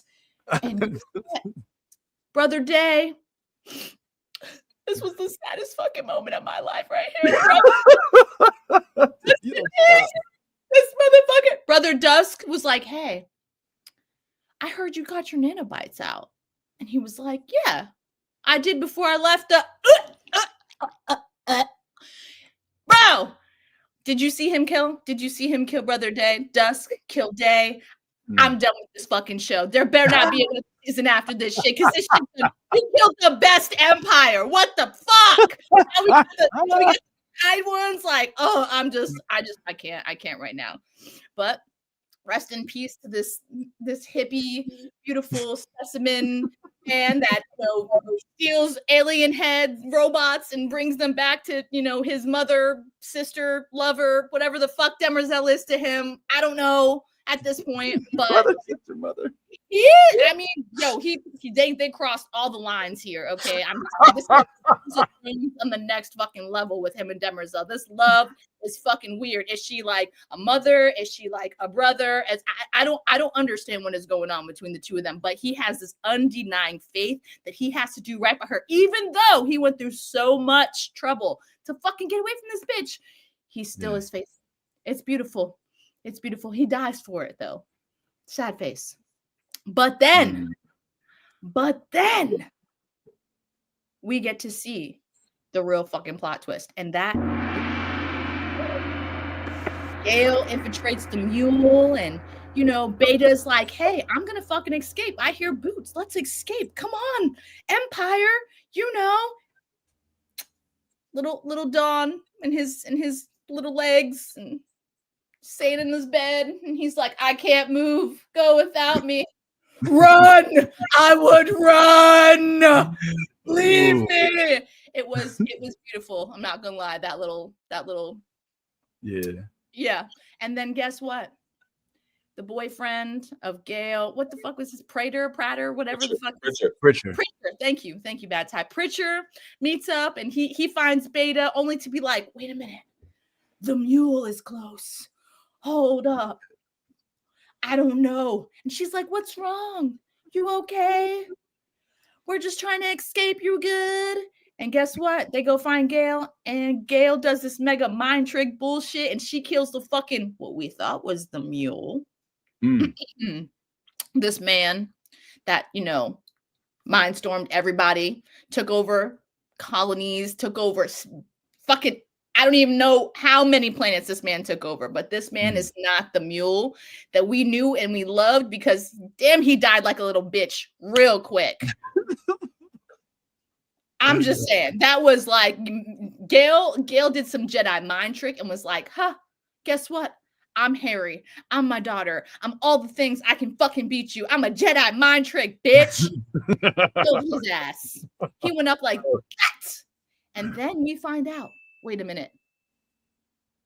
I'm still being controlled. The mule is not dead yet. There's someone in my mind still. And guess who's in the fucking room? Who wasn't in the fucking room before? Who's been in every fucking area the fucking mule has been that we have not noticed? And we got one clue last episode. And you know who that clue was from? Magnifico. Who's the person Magnifico was in love with and loves only in his whole world? Can anyone answer? I only love Beta. Beta! That's the mule. We were fucking wrong. That's crazy. It was fucking beautiful. And then Gale mind tricking her into making Magnifico play his little music thing and her getting on that frequency. And she's like, "Haha, bitch, reprogram that shit. It's gonna work for me." And then she escapes. I was like, "Oh shit." Yeah, this fucking episode got crazy. But wait, that wasn't the craziest fucking thing, okay? Before Demerzel died, I did tell you she sent out a signal. But where did the signal reach? The motherfucking robots. There's a motherfucking robot. Yo, the dude in the palace on the walls is alive and real. In the fucking paint, he's fucking real. Oh shit! I'm just saying that's I can't. This show is so many layers of just brilliance. Fucking brilliance. Hats off to them. Foundation season finale, yo, you got me. You fucking got me. I'm hooked and also pissed, okay? You fucking got me. Ugh. Well, all right, first of all, thank you. Obviously, yeah, for a phenomenal breakdown. Sorry, I know it was like chopped up, wasn't my normal smooth, but No. And I mean, on the spot, by the way, full disclosure, yeah, sometimes we ask Yaz in advance and she knows. This time I was like, yo, yes. She was like, oh, okay, I guess. So thank you so much. But yeah, man. So yeah, you seem real attached to this day. I don't know what it is. I think it's he's like so rebellious and he's just like, fuck empire. I want to be a hippie. I want to be in my own oasis with these fucking creatures from the past. And like I'm birthing ferrets and fucking giraffes. And like, you know, I got my little s'mores, my brown cutie. Like, I don't know. I guess because my husband kind of in ways, you know, resembles you know what I'm saying? Yeah, you know, I can see it. That resonates for me as like why he became my favorite character. But I was just like, bro, when he died, when we watched it together, I was next to my husband and he was watching the episode previous to that. And I was like, I have to walk away from you right now. And he was like, yeah. And I was like, I cannot tell you because you'll get pissed off, but I'm going to fucking walk away right now. And he was like, okay. And then I went in the bathroom and I was like, how could they? And he was like, are you okay? And I was like, I'm fine. We're just not going to talk about it. And then yesterday, I had to wait till he came home from work and I was home from work. And we finally watched it together and he's looking at me and I'm like, do you fucking see why I screamed? And he was like, rest in peace, Day. We're smoking a day pack. Like, peace out, Day. And I was just like, a day pack. I was like, you're so mean. You're so Yo. My day, because like when he started watching, I was like, wait, he's still alive? Hold on, and I like didn't you know click and register like. Yeah, yeah, man. Yo, you know what? I don't know, Ty. I feel like that was slightly predictable. I don't know. Did you feel like it was like he was gonna when he shot Day? Like as soon as he said, "I had heard you had your nanites removed," I was like, "Don't do it. Yeah, don't say it." He's like, "Yeah, that's right," but took his ass. Yeah, after he just had wiped out pretty much. I mean, after you kill a baby, all bets off. I mean, there's that's what you like, right? No, listen. I watched this. I watched this late last night just so it could be fresh and I could sleep on it. Like I could literally, you know, go through my dreams and all of that kind of stuff. Yo, it left something. I was like, wow. Anytime I see villainry like this, I salivate. I get excited. It is the bad in Thai. Like, you know, this is what I yearn for from directors taking risks. Don't listen, no bet, nothing is off the table. Maybe we got to kill a baby. Maybe not. Either way, listen, when he took that baby, I knew it was about to get good. I was already like, okay, this is crazy. But then when he put the baby down on the joint and I was like, this is about to happen. I like don't get me wrong. In real life, I would never want anything to happen to a baby. just so I feel like I gotta preface that because there are haters out there. Like in real life, I would never. Bad Ty loves the kids. Hashtag Bad Ty kills children. Yeah. So just in real life, never. On TV, kill a baby, kill two. I'm just saying.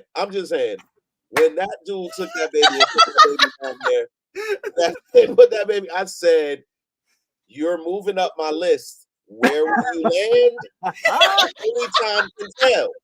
And you guys already know how my list of villains, who's at the top of my list of villains. Yeah, Joffrey. Well, not anymore. I was just oh, Brother Dusk is at the top. First of all, in order to get to the top of my list, there has to be some things present. All right. Number one, you gotta have a name, and not just any name, but a good name. I don't think there's a name that gets better than Darkness. Oh, you're right. Yeah, Darkness. Darkness is pretty sick. That is pretty sick. I was like, Darkness. Oh, they have changed the game. You are no longer Dusk, but in essence, what is Dusk? Dusk is right before Darkness. It is. So, It is like, true. It is true. When I was watching this, and they said Darkness, I was like, damn. So you going deep with it. He said, yeah, I'm killing babies and shit. I'm killing babies. I'm killing brothers. I'm killing mothers. There is no loyalty planets, to anything. To anything. I only care about me. That is the most villainous shit I've ever heard. I don't care about nobody but me. Oh my God. Listen, all I'm gonna say is I'm with you guys 150%. The writing on this season finale is what we as fans wait for. And listen, let's talk about a finale, right? Right. A finale should be an ending that is epic, of epic proportion, one that we love so much it gets us craving for more.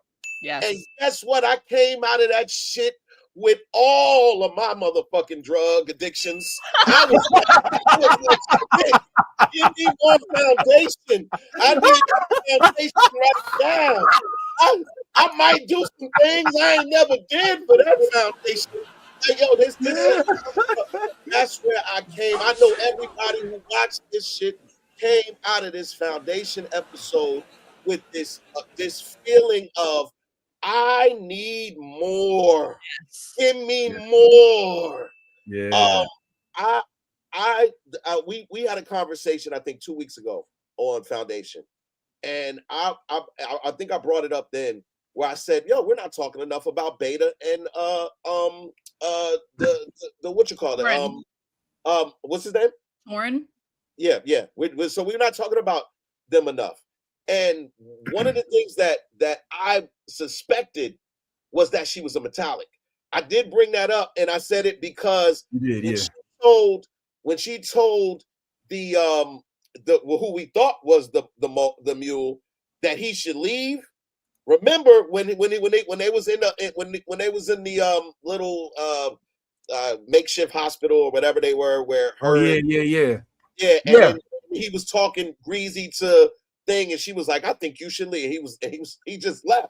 Yeah, I was like, that was yeah. You know what? I didn't think about that. Yeah, that did happen. And I do remember being like, yeah, that was very odd. Like she commanded him to do something, and he just did it. Interesting. So I thought at that moment, I was like, I wonder if she a metallic. But the shift and the switch, like this, the way that they did it and set it up, like it. I know most people came in and was like, whoa, now that is what you call a twist.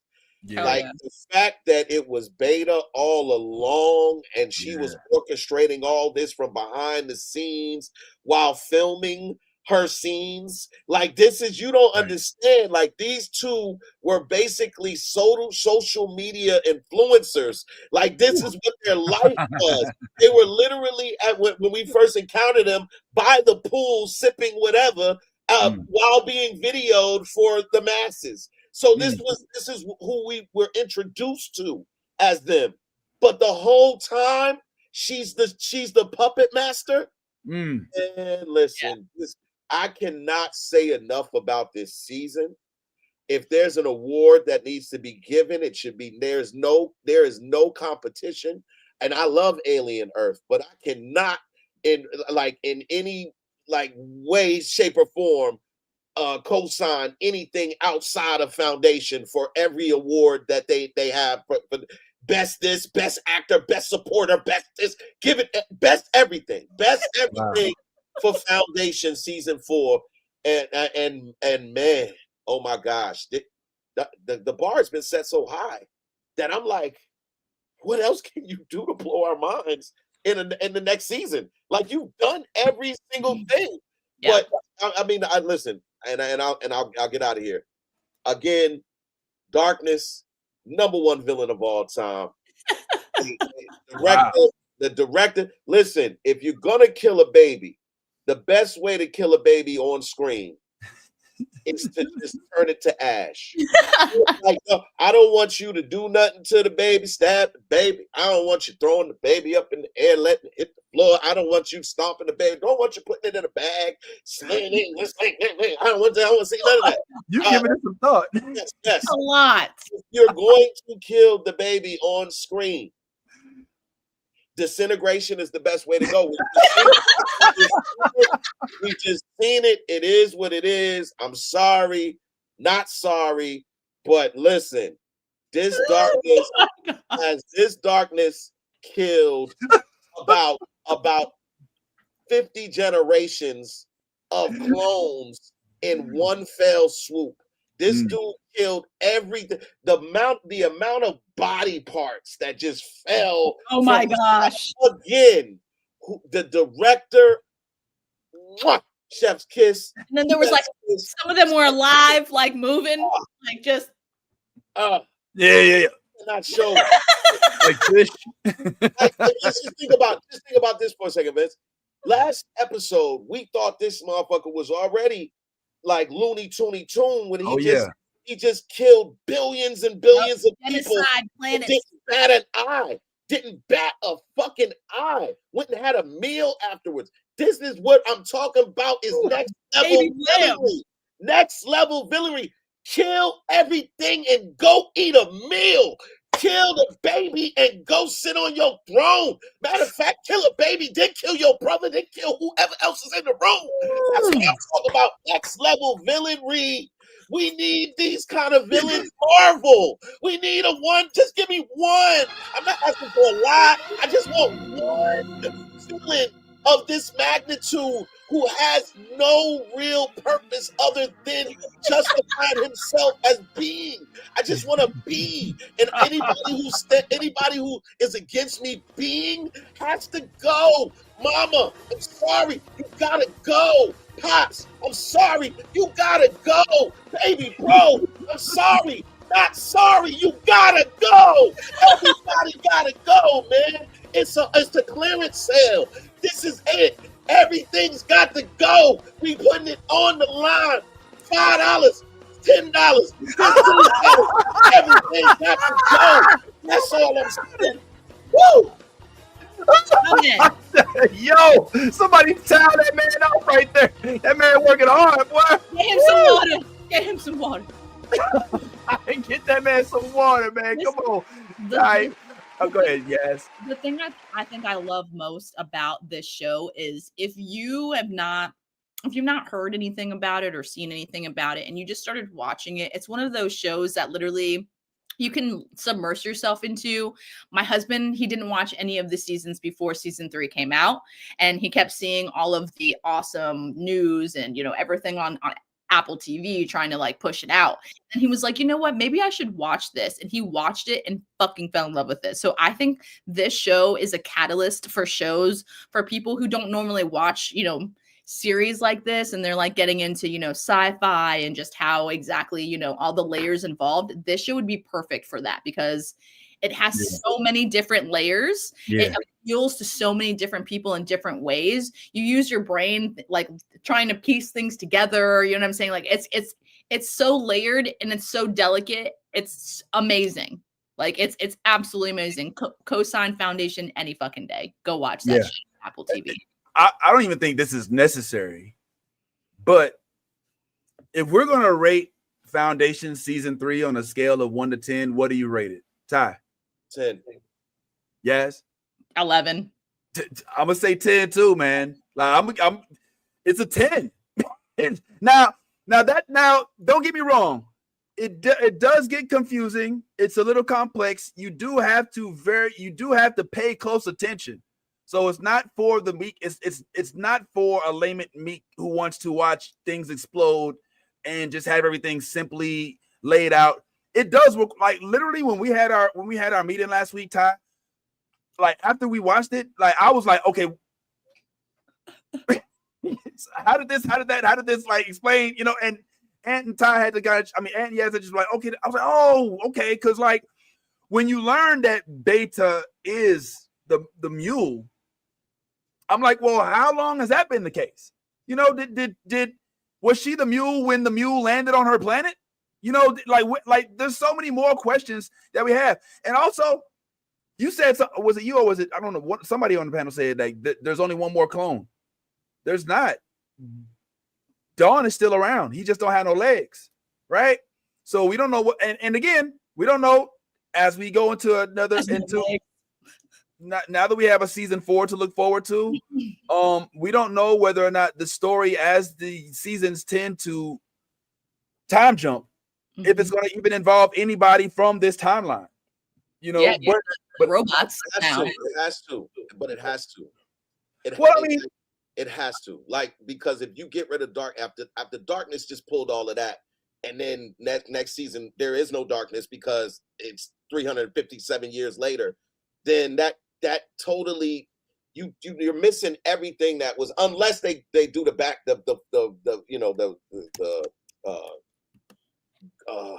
not foreshadowing, but the flashback. Yeah, unless they do flashbacks, and I'm telling you, like right now, you have a star. A star was born right before our eyes. The whole time he's been lurking and just playing the background. I think Brother Day was clearly the star, like the star of the Empire Squad. He was the clear-cut star, but low key, who knew that my man, like Darkness was the real star? Like the way, bro, like to do it with laughter. Like this nigga killed his brother and laughed about it, and then laid next to him and went to pour him a drink. Like, oh, not for you. I guess like the sinister, like the level of it's like and in that moment, it gave Palpatine, it gave every dark villainous being that we've encountered over the course of years and years of watching television. It gave it from the very inception of a villain. It's giving the birth of Mr. Sinister, of that sinister dude that is like, yo, like there's no reason outside of I just want to be. Like all of this was a traumatic episode that happened where he so feared death that it pushed him to do the unthinkable, to survive. His survival thing came in and he was like, it's me against the world. No Tupac. You know what I'm saying? Like, it's me against the world. And he literally, everybody who was not for him being was against him. And he killed his mama, in essence, his brothers, his babies, everybody had to go, man. Everybody. And that's God, I love it. Next level Menendez brothers shit. What's up, Yaz? Okay, so the tool that they tell the fucking psycho history with, what is the tool called? The Prime Radiant. The Prime Radiant. Okay, so my question here is, for the next season, are we going to, because I mean, obviously Demerzel died with the Prime Radiant inside of her, and it was indestructible, as we learned, you know what I'm saying? Like that freaking laser it destroyed a robot, but it couldn't destroy the Prime Radiant. So my question is Darkness now going to use that to see if the trajectory of when the timeline was supposed to, remember, they only had like 3 to 4 months right now before the timeline completely, because the mule. So my question is, are we going to see Brother Dusk start trying to use the Radiant to try and see if the timeline has been changed now because of all the events that happened with the mule and everything like that? So what we learned in that moment, and this is where you had to really, really pay attention, wasn't the mule. The mule wasn't the reason that the Empiric dynasty ended. Remember, they said that, like, when they looking at the Prime Radiant, there was a period that happened and then everything went dark. Right. Like, that was foreshadowing Brother of darkness being Understood. the reason that the Empiric dynasty ended. So really, what you saw in the Prime Radiant was him. He was the real one that was gonna, So the whole time they misinterpreted the way that it was broken down on the Prime Radiant. They misinterpreted it, and I think it was Demerzel, either Demerzel or Day, who said it was you all along, or like it was you. It was you. You were the end of the Cleonic destiny. Yeah, they called it something, but he was the obstruction, or the thing that caused the line to end. And he was the thing. So it was always him. It always came down to him. So that was the crazy part. That was like, that's why I said this. Like, it was such a twist of fate and twist of all of the things that you're like, boom. Because remember, before, when we leave the mule is getting fucked up by Gale. That's Gale true. was like, yo, his music only works for me now. Yeah. We done twisted. We done made it to where his music empowers me. So look, in that moment, we know that the mule's not dead, but we also know that the mule was incapacitated in that moment. So that had nothing to do with nothing. Like, it was like, oh, they had they face off. Gale walked away. The mule was on his knees, and here we are. Let's fast forward. We're going over here to Trantor, where the empire is basically ending. You see the explosion of all of the clone tubes that facilitate all of the generations of Cleons going going further into the distance. So what we like, my hope for the next season is that we pick up right from there, and that darkness continues to be the vicious, dark, like conniving. Because he's got nanites, he's never gonna die. I still hold this gun, this ray gun, that I can explode your planet at any given time. At the drop of a dime, if I feel some type of way, you up out of here. And I need that type of energy, because now what it's forcing everybody to do, and I believe that's what the whole push to what we saw is aiming at, is it's going to make everyone join forces. Now we have to join forces to go up against this dude who has a gun that can annihilate anything, who has no real, empathy or thought processes, other than, I'm just gonna make sure that everybody's under my thumb at this point. So like, that is gonna, like, if that's what happens, next season is gonna be dark. It's going to be vicious. It's going to be bloody. It's going to be everything that you need in a war, because guess what? War is upon us. Well, what do you think is going to happen with the robots then? Because if darkness is taking over, obviously Gale is going to have to start pivoting, because now the mule, which was her biggest threat and the humanity's biggest threat, is not anymore. It is now Brother Darkness. Still, Empire is still at the top, terrorizing everybody. You know what I'm saying? Like, and now he's the biggest, that's like the biggest threat out of everything going on right now. But wait, Demerzel just sent out a fucking homing beacon to her people, and now they're like, I'm coming to Earth. Well, it technically wasn't Demerzel, right? It was the new robot, or whatever that was. Well, she connected with it. She did the connection in order to, and that's why they were like, oh, Demerzel doesn't have it. Like, Demerzel can't do that. Like, that bitch, like, you know what I'm saying? It was real, like, standoff, like, oh, that's not Demerzel, that's someone else. Like, we don't know who this is, but Demerzel can't do that shit. We know that. New robot, who this? You know what I'm saying? Type shit, like, and all right, but before we get to, I think that, if I'm not mistaken, and someone in the comments correct me if I'm wrong, but I think the other robot's name is Daniil. Oh yeah, there Well, no, wasn't. they were waiting. They were waiting for Daniil to come. You see what I'm saying? Like, because she was supposed to initiate the handshake with that robot. Like, in order for that robot head. That's Kali or some Khaled. Yeah. Kali.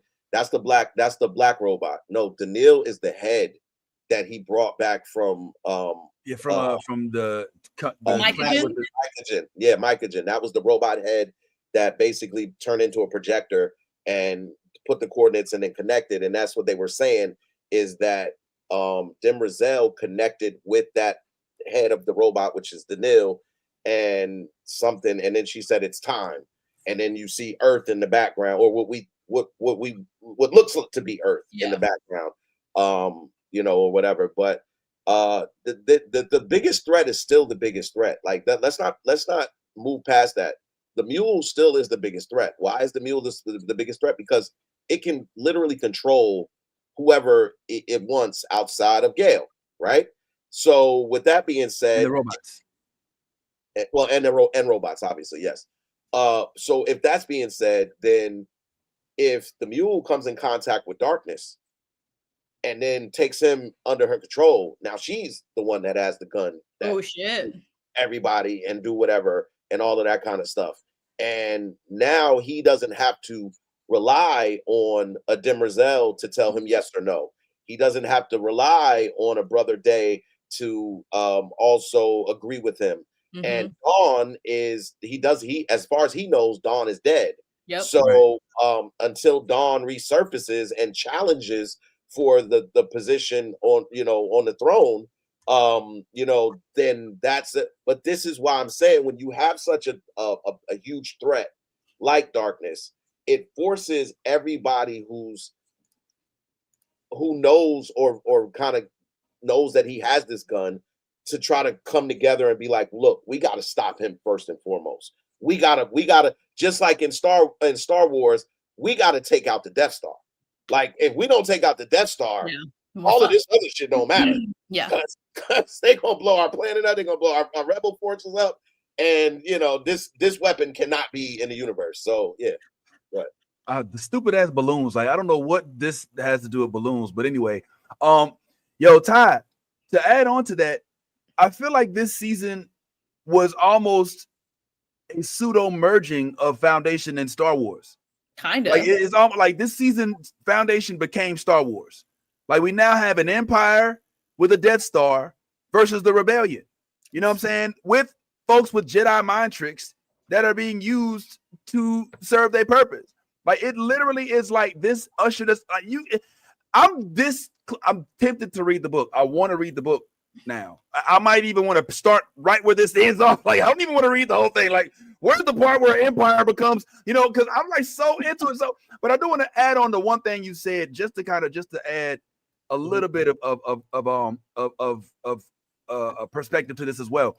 You mentioned how this character is kind of taking the place of Joffrey, which is phenomenal because you stood on business for Joffrey holding the trophy for being the greatest villain of all time for the longest.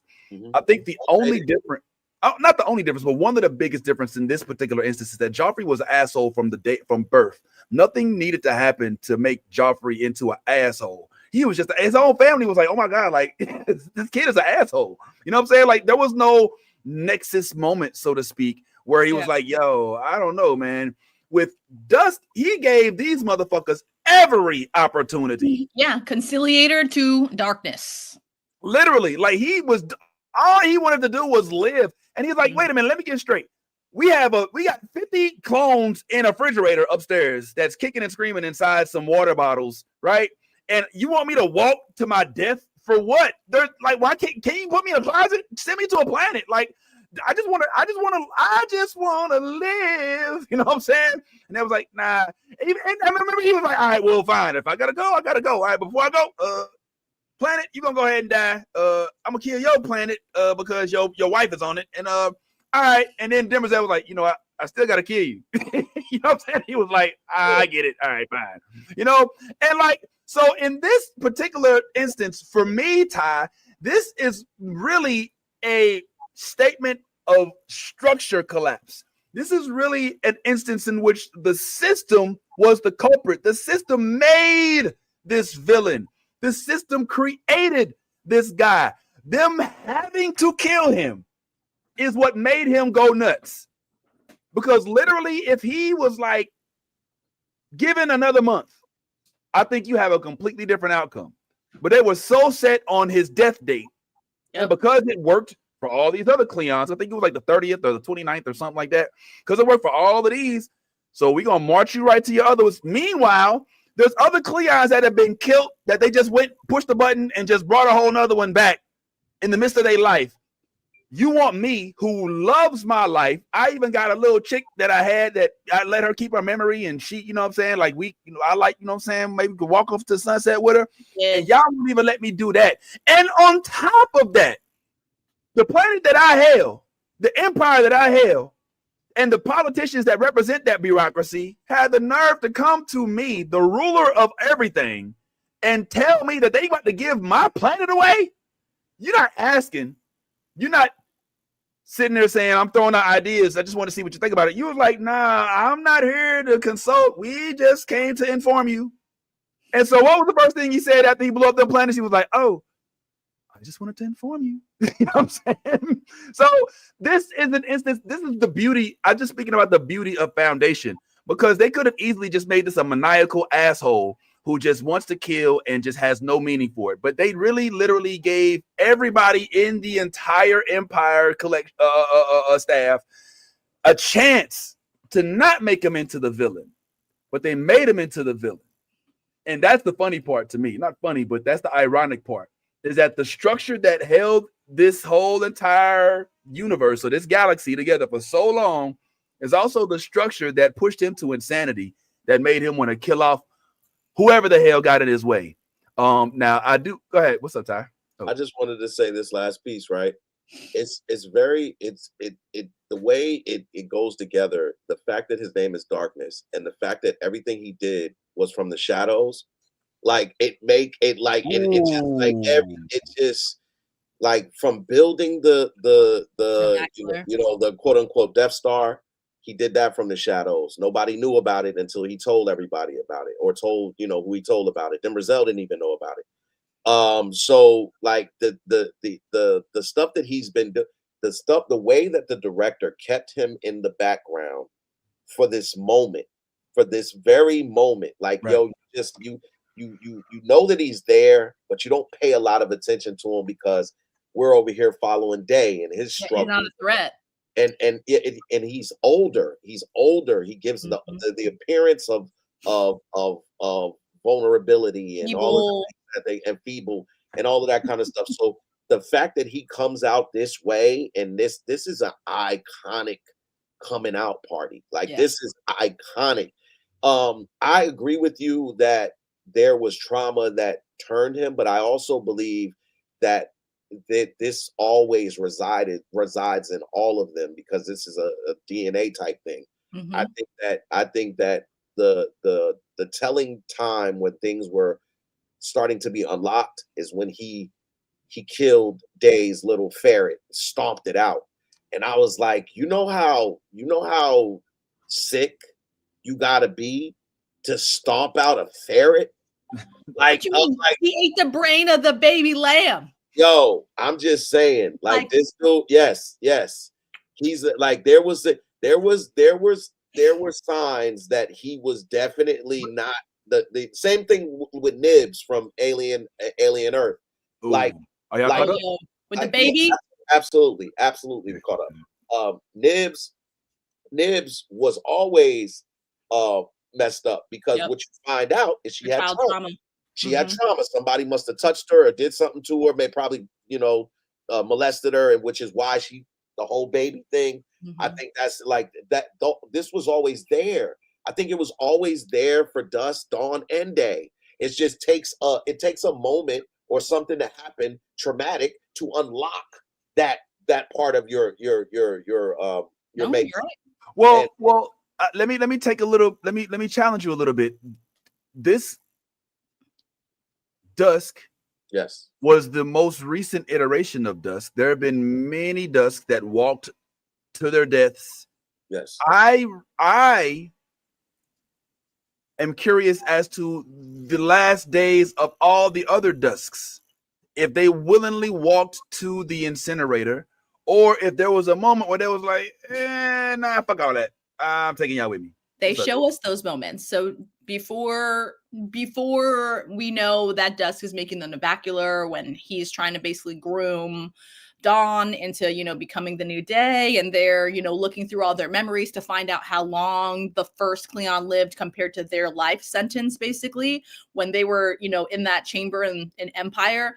They got to see, if you remember, they got to see all the different Dawns, or I mean, I'm sorry, Dusk, basically going to the incinerator to get, you know, incinerated. And only two of them tried to run.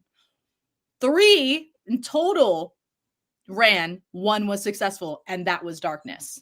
So the first one, you see him, like, you know, walking, and then he's like, and then tries to turn around, and Demerzel's right there, and she like turns him around and pushes him. Oh man. And then the next one, the dude, like, and you literally, you see him, he's like, run, man. And like, it's the same thing. She freaking stops him, pushes him in there. And I'm like, damn, like when it's time to be incinerated, Demerzel does her job, and she makes sure. So, I mean, but if you look, though, like you said, Bad Tie, it is in them. It's in their DNA. I mean, like, you know, some of them, yes, they rose above and they just went to their deaths. But some of them were like, I don't want to fucking die right now. Like, I want to fucking live, just like Darkness did. But you know what? Darkness was like, you know what? I'll fucking try with you people. I asked Demerzel a bunch of fucking times. I asked Dawn a bunch of fucking times. I even asked Day a bunch of fucking times. I went above and beyond. You know what? Every fucking time you guys were like, sorry, you're going to die. I think the last, like, biggest push in why he actually killed Day was when Day came back to give Demerzel the head. He was like, they had a conversation. He was like, Dusk, I can help you live. I can give you more days. He's like, too fucking late. Yeah, that's right. That's right. He did. He was like, fuck you. I'm done. I'm done with this shit. Like, it's my way or the highway now. All y'all are fucked. Like, he fully went full tweak mode and was like, you know what? I'm burning the castle down. You motherfuckers don't care. I don't care anymore. I think maybe Ty, the difference with this Cleon is that there is a mule around, right? And that poses a different threat, which makes everybody a little more antsy. All the other Cleons didn't have to worry about a threat as great as a mule that was willing to take over. That was almost at the point of taking over the galaxy. So that might have been one of the contributing factors, you think? Absolutely. Distraction. I mean, Demerzel said it herself. There's too many things going on today. That's too many. Like Dave was like, yo, it's just like it's too much shit. It's too much shit from like going on right now. Like, and so the distraction was needed in order. Because think about it, in order for him to set explosives on each and every level of that place, that takes time. Hell yeah, like, and you have to do it undetected. Yeah. So you have to have people to do that for you. He didn't do it. You know, his old ass ain't get up climb all the way up there and do that shit. So he Demerzel don't find out. And that's why I said you got to do it. You got to do it undetected. So at this point, when you see all of the stuff that he's got a whole remote control that literally can explode each and every last, level of this whole establishment. And he's ready to do it all the way up until like, I'm gonna save the baby for like, bro, do you realize, like you said something here today, like this was where Star Wars found its way into becoming a Sith. This was the birth of the Sith, and how a Sith becomes a Sith. Like, even think about it from terms of how Anakin became a Sith. He had to go into a school and kill kids. So this is that. This is the literal blueprint on how to become evil. Wow. Like, this is that. We saw it here, right on. This is the foundation of how to become evil. Let me add on to that. And the reason why Anakin had to kill kids was because he wanted to preserve life. Yep. It wasn't his own life. It was Padme's life. Yep. But ultimately, the choice between my life and these kids' life, or a life that I want and kids, selfishness. I don't even want to say self-preservation. It was for her and the baby's lives is why he did that, to save hers and the kids' lives, is why he went on that whole like I'm fucking chopping down all the fucking mini Jedis, like, you know what I'm saying? Like, so that's like that point of no return. Both these motherfuckers reached that shit, and they were like, you know what? I'm going full. I'm going in. Let me say this too. I know there's a lot of comparisons of the Death Star with this what is he called? Novacular. The what? Novacular. The Novacular. I know there's a lot of, but allow me to just throw this out there that we can move on. This shit is worse than the Death Star. This shit, the Death Star ain't got this. The Death Star actually asked to move close to your planet. If you remember, every time the Death Star was about to shoot something, they looked up in the sky, or they was getting. They had to travel to that planet to shoot them. This shit was set in wherever the hell it was, and was shooting from wherever it was. Like it didn't have to like travel. The shit was just wherever. You know what I'm saying?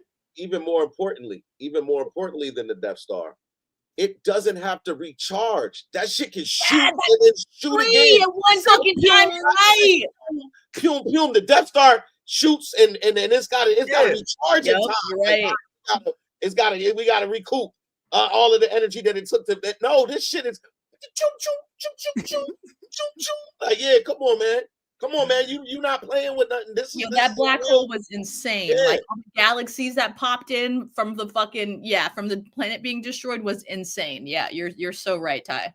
Yeah, man. So look, but let me say this last piece, and then if y'all don't mind, I'll talk a little Alien Earth. Yeah. I want to say that, Ty, I have a bad feeling that you may be disappointed because I sense if we're going based off history, we have yet to have any season that correlates with the prior season timeline, but based on a timeline. Every season there is a significant time jump. Yeah. Now I would think that this would be no different. Now, don't get me wrong. I know that we now have a new place, but what I think that they might do is there might be another darkness, like a darkness clone of the darkness. Where now the new order of business isn't that there's an empire, there's a dusk dawn, and there's a day, but now there's just darkness, and there's another darkness, and there's another darkness. You know what I'm saying? He may have natural kids through childbirth, who knows? But I sense that we're not going to pick up the next season right where this one leaves off. That's all what I'm saying. I feel like we're going to expound more on Calais and her story and how, like, with the, with her dimensions and the 9 folding, because if you really think about it, in every single series, that was a pinnacle moment for everything. You know what I'm saying? Like, when we discovered how to use the 9 folding, you know what I'm saying? Like, that is what changed everything for everyone, for Gale, for Harry. Like, it's what keeps us moving. You know what I'm saying? And then she shows up again with the robots. I think this is going to go into, you know what I'm saying? Like, her story, how the fuck does she keep popping up? You know what I'm saying? Like, what is she? Is she a cyborg? Is she like an AI? Like, what exactly is her story, and why is her story so important for the Foundation in creating this universe? Because obviously she's been around for a really long time. You know what I'm saying? Her teachings have been because Gale learned about them when she was on her planet. You know what I'm saying? Like, when the teacher that, like, he was like, I can't let all these books, when they banned reading in her planet, like where she's actually from, he literally died with those things tied, that the 9 folding was tied to him in the ocean. She went in the ocean and got it out to learn about it so that she can learn how to basically solve the prime radiance. So I think Callie's story is what we're going into, and how it connects with the robots, and how all that, you know what I'm saying? Like, why that is so important with the robots and the history with the robots. Because I don't know. Yep. Good point. But I think that is very significant that them robots was on the moon in the Earth's orbit at the very end. See what I mean? I don't know what that means and why we're now being introduced to Earth. Cybertron. You know, it is kind of giving Star Wars meets Terminator, right? There's like a, you know, with the robots joint. And you know, and yeah, thank you for I didn't even realize that the dude that we met, the robot guy, you know, was the dude in the painting. Like I didn't even put that together. Anthony pointed that out because he was like, remember the painting? We kept seeing the painting of like Brother Dusk when he was like painting it. And I was like, yeah, that giant robot that was like he was bald, like he was a robot. He was like, yeah, that was that fucking, and I was like, no way. So I went back. He is dead on. It is literally that guy to the fucking T. So there, I mean, Foundation, that's in all their stories. So it's got to be something that we're going to actually learn about now. Like with that lineage that's on that wall, we know nothing about it, why it's so fucking important. We know that there's details on there, like the birds, you know what I'm saying? That like Brother Dusk or Brother Dawn killed that Brother Dusk, you know what I'm saying? Like caught him and noticed that he was different. You know what I mean? Like there's significant things and stories that like go into that mural, but we don't know what history is behind there, why that mural and the depictions that are on there are so important. Well, hold on, time out, quick time out. Metatron, one of the folks, one of our gang members in the chat, Metatron from Supernatural, from the Bible, you angelic figure. You've read the books? Because if so, we need to talk to you. I need to talk to somebody who's read the books. I haven't read them. Are the books even called Foundation? What are the names? I don't even know what the books are called.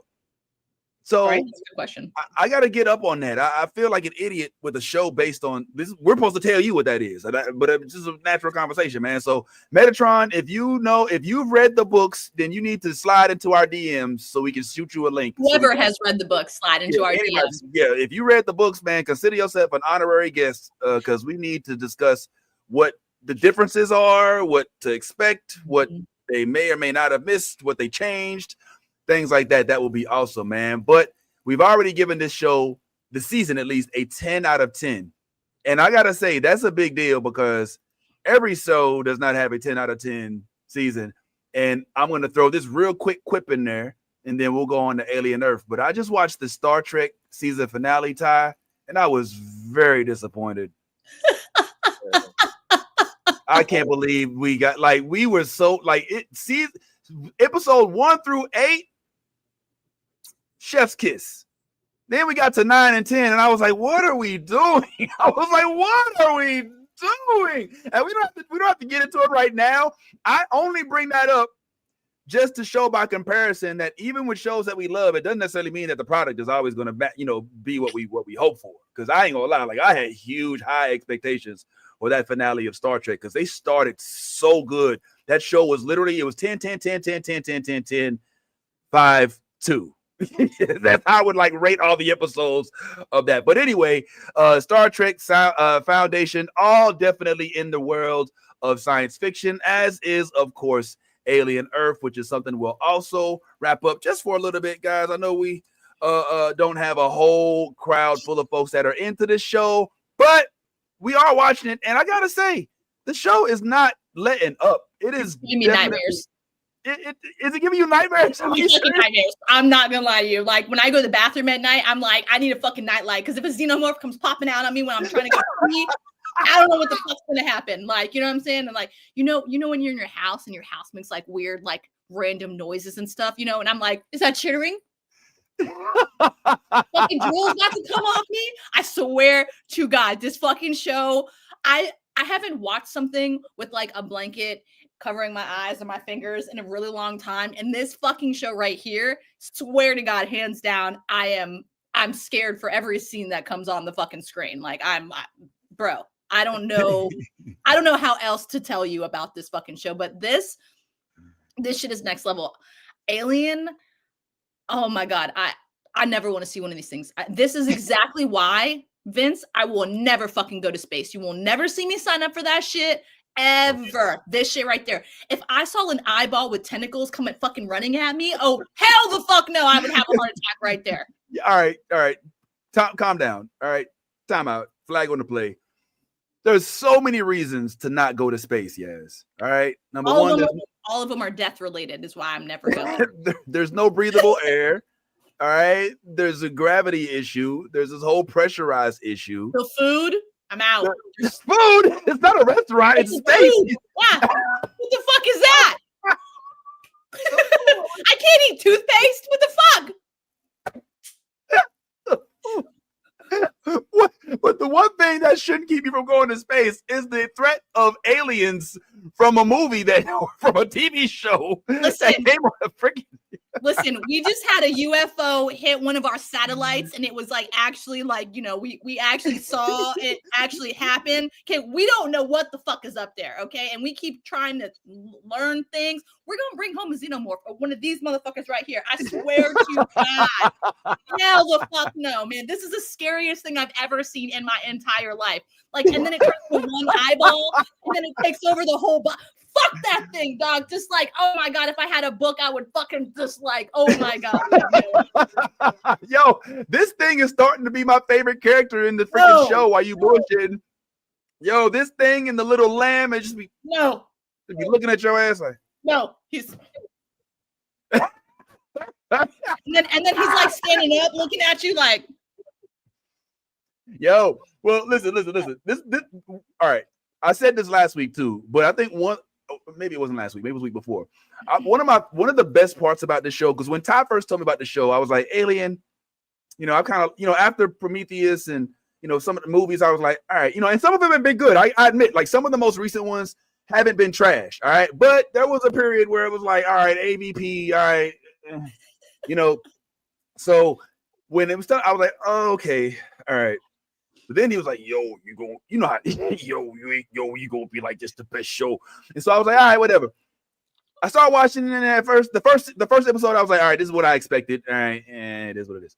But by the second episode, when they started getting into cyborgs, synthetics, but more importantly, the different alien species outside of the xenomorph and the body snatchers that we're used to, that's when I started to get really intrigued. I was like, oh, wait a minute. I've been thinking of Alien Earth as like, oh, we're going to get big xenomorph guy. He's going to come down somewhere. Earth is going to be all about how the xenomorphs take over the aliens on Earth and all that other stuff. And then they become members of the culture, just like it is in Star Trek, excuse me. But come to find out, what I'm learning is Alien Earth doesn't necessarily mean xenomorph Earth, right? Right? Because that's what the first thing I'm thinking is Alien Earth means one of these dudes and Earth. But no, there's a whole bunch of different aliens. And so when we're talking Alien Earth, it's not just Sigourney Weaver and the thing inside its mouth and them putting the eggs in your heart. And no, there's a whole bunch of other shit to worry about. There's a freaking wasp that spit acid on a synthetic's face and it melted off. You know what I'm saying? There's a freaking eye that inhabits your body through your eyeball. But I think that the eye, oddly enough, is a good guy. That my instinct is still telling me. Not. He's trying to get the fuck out. That's why he wanted. Listen, he trapped that motherfucker in the cage. First of all, he was watching him, saw him doing that stupid, like, I don't know what the fuck that whole ordeal was with him trying to put the food in. Like, dude, open the door, slide the food, close the fucking door. Why do you have to turn the whole? I was like screaming at him, like, you're gonna get stuck.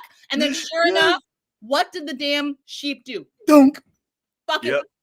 Well, hold on. I don't know. Trapped him in there so that way he could get stuck. So that way someone would come and help him out. They would try and be frantic, and then maybe they would accidentally choose the sheep, and then the sheep would fucking get out. That thing is beyond fucking smart. It's like next level genius. Okay, like I think the biggest target thing that we should be scared of in this series is the fucking eyeball. The xenomorphs, yes, they're scary, but the eyeball can inhabit your entire body. Like let's start there. But the eyeball literally fought a xenomorph.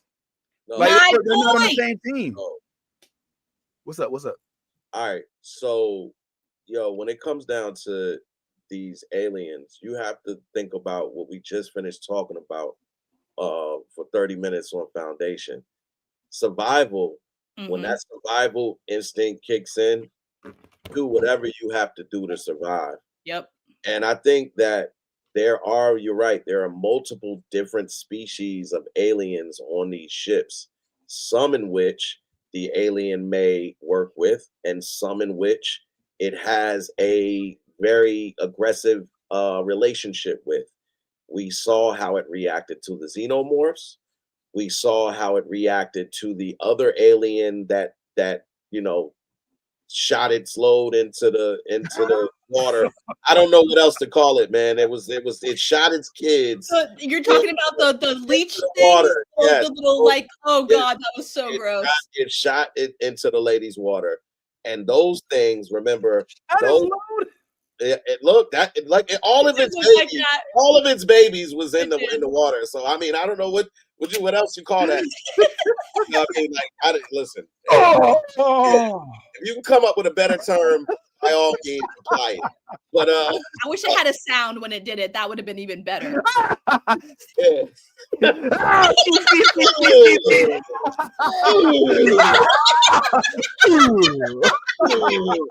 it was like just flew away, you know.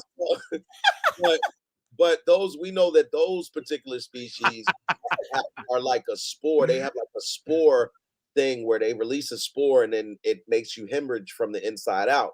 So that's another species. What it looks like is that eyeball is more than just an eyeball. What it does is it looks like it maps your DNA and then starts to change. Did you notice that the eyeball changed into the exact same copy of the eyeball that was on the other side of the goat's head? Yes. Which it initially didn't do, which tells me that it is mapping that goat's DNA to be able to either turn into a goat itself, because that is a small thing. So I don't know if it has to attach and then map your DNA and then becomes you. So like the invasion of the body snatchers, like this is literally that what we're seeing in real time when in terms of how these things turn into the next level. So we saw that one trying to help that lady because the species, maybe that was one that it's aggressive towards. So it wasn't trying to let that species get out before it got out. Maybe it could kill each other. I don't know. These are a lot of assumptions. But what I'm saying that I do know is that eyeball definitely knew exactly what it was doing by hitting that glass and locking him in here. Yaz, you got to understand, and this is where good directing comes into play. You can never forget that these robots are actually kids. You cannot forget that. I don't. Well, to your point, you said, why didn't his dumbass just stick the thing in there? Oh, yeah, okay, you're right. Out? You're right. Yeah, it's because he's a fucking child. You're right. And I forget that. You're right. I forget that point. And then you know what reminds me? The black kid. When he was like, when he was like so upset. He was like, you want to hang out with me? Fine. Everyone's lame. No one's like fun anymore. And then he was like, okay, I'm gonna go do what I gotta do, and then we'll hang out later. We will? For real? Really? Yeah. You hang out? For real? I love you. He's like, what are you doing? I'm giving you an adult hug. I love that dude, man. He's like my favorite. He's like, really? I feel like he's gonna die really bad. He's not fun anymore. I feel like he's gonna die really bad, Vince. Like that's why we like him so much. He's gonna die really badly. Oh, I hope not. But let me go back to before our boy, because the dude who oh man, I gotta stop doing this. I gotta be better at this. Oh, I got it. The names. Who? The guy who y'all was talking about who went into the lab like an idiot, and his name is Toodles. Toodles, right? Toodles. Well, Toodles is on. He was a superhero in something I just saw. I forgot what that was, but do y'all know? He's been in a lot of different like random stuff. Like his I know what you're talking about. What was it, Ty? Kit. He was in the Shadow Shadow and Bones on. Shadow and Bone. Shadow and Bone. Guns. He was the dude with the guns on Shadow. Yeah, he was a badass. He was a badass in that shit. He's been on a couple things. He's been on The School for Good and Evil, which was another magic-driven show. He was on there. That came on. That's right. That's the show. That's the one. Actually, that's the one I'm talking about. That's the one I'm talking about. He was badass in that one too. Can we talk about this clip here from Times Square? Okay, That's this dope. advertisement right here, if I was driving and I didn't like know what was going on here and I was going towards that fucking thing, this would make me crash. That shit would make me fucking crash. Straight up, I would be like, oh shit! Fuck! Like, God knows where the fucking steering wheel and how fast I'm going. Like, everybody around would have been fucking dead. Like, that is some scary shit. They better not do that shit in Orlando, because if I'm on the fucking highway and I see one of those things popping out, I'm fucking done, dude. Oh, that's really dope though, and I'm not, that corner is notorious. Well, I shouldn't just say that corner. I'm sure there's a lot of corners in the Times Square area. I would dare to say that's somewhere around 42nd Street, not too far from the Javits Center. And coming out though, fuck it looks really dope. I love that integration. But yeah, if you were in New York, yes, you wouldn't see this while you were driving because you'd be on the train. And you'd be using your Metro card. No, I promise you would not. If you were, you'd be an idiot, if I'm being honest. Because look, you see those cars, you see how they're not moving. New York, driving in New York. Well, you're from New York, so you know the traffic. The traffic in New York is crazy. No, it's not. The traffic in New York is crazy, and on top of that, the driving of the cab drivers are they drive like you will get in a cab in New York and be like, yo, and they be like, oh, I'm good. Yeah. You're okay. You'll be okay. I'm like, oh yeah. And don't even get into the war. Don't even get into the war between cab drivers and Uber drivers. Like, there's a whole war going on up there right now with like cab drivers and Uber drivers. But yeah, like, now don't get me wrong, New York City in its entirety, there are some soft spots. Queens, specifically Long Island. I don't know if people consider Long Island is technically not considered the city, obviously.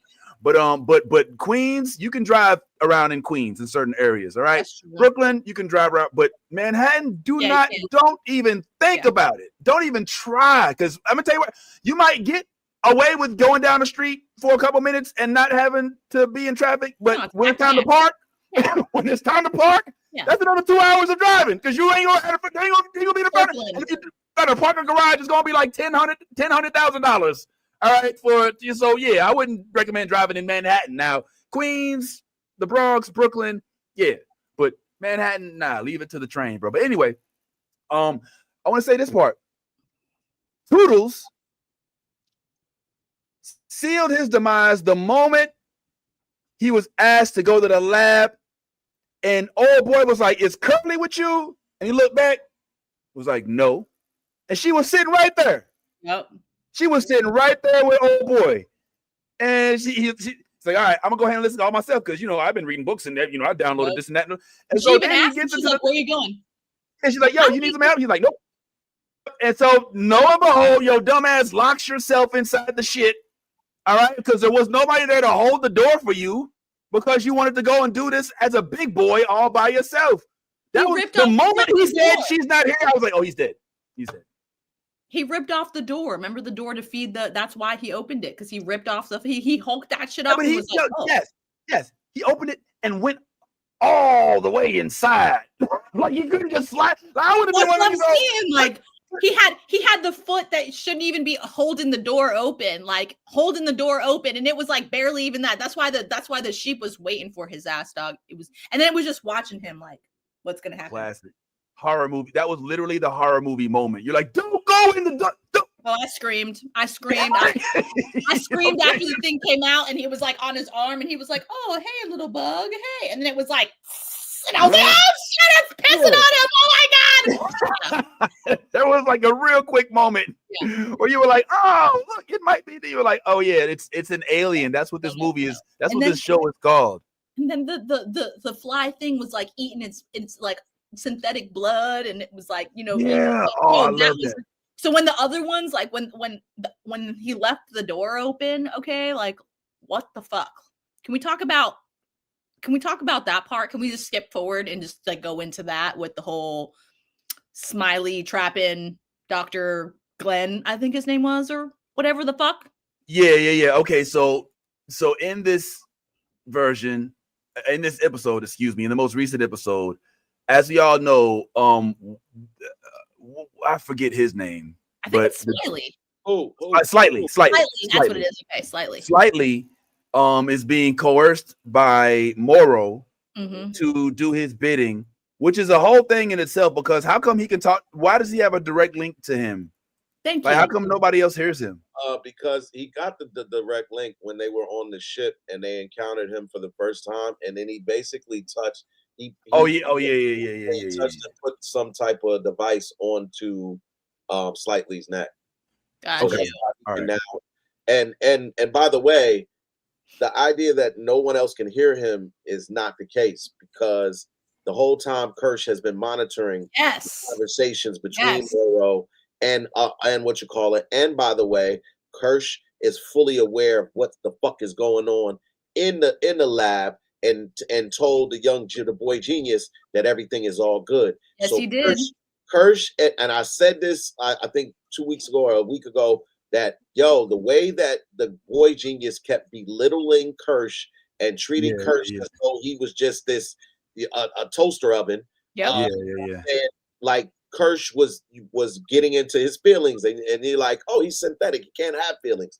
Well, apparently that's not the case. Apparently he can have feelings, and he's butthurt, and he's like, look, now it's fuck humans. I might just get rid of y'all.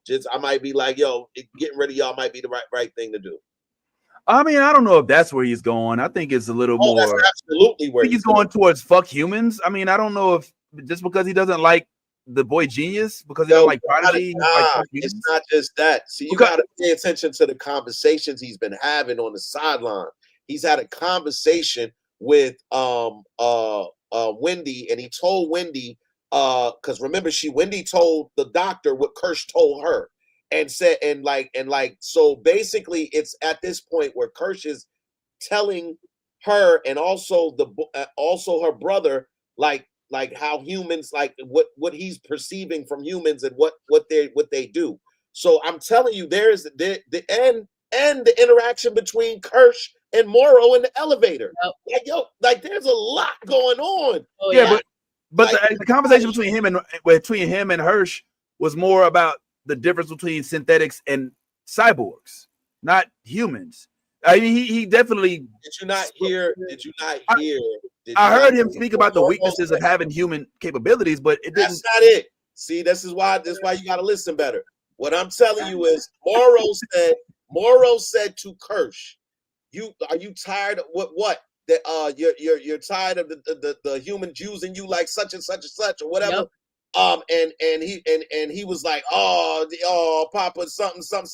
So it was more about the relationship between Kirsch and how his human creators are treating him, and Morrow was tapping into that because he saw that there was a little bit of like thing, and then he basically jabbed him with the whole you like where does the human end the machine thing? Mm-hmm. You're just mad because you're not all the way this, you know what I'm saying? It was that was a telling conversation, because it really talks about how you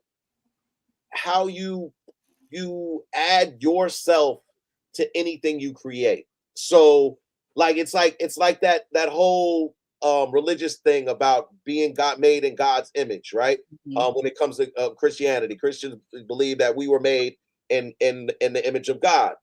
And then if you think about it from the terms of a creator creating something that resembles himself and adding whatever pieces of himself to that thing, or that thing picking up on pieces of its creator and becoming that thing, then it starts to speak to the things that we're dealing with as a society right now, which is division and all of the kind of things of feeling like, because this is different and I don't understand it, I don't like it, or you know what I mean. And that was that whole back and forth between Morrow and thing, where it's like cyborgs aren't machines, and aren't synthetics, and synthetics is this and that. And it's like that. I was like, wow. So even with machines, we got this division, and you know what I'm saying? Like you can't even, you know what I mean? So there's a lot going on within this show and the layers of this show that I see, and I'm like, yo, that's a dope way to approach that. Like, that's like this this is getting like even with the aliens have the same problems.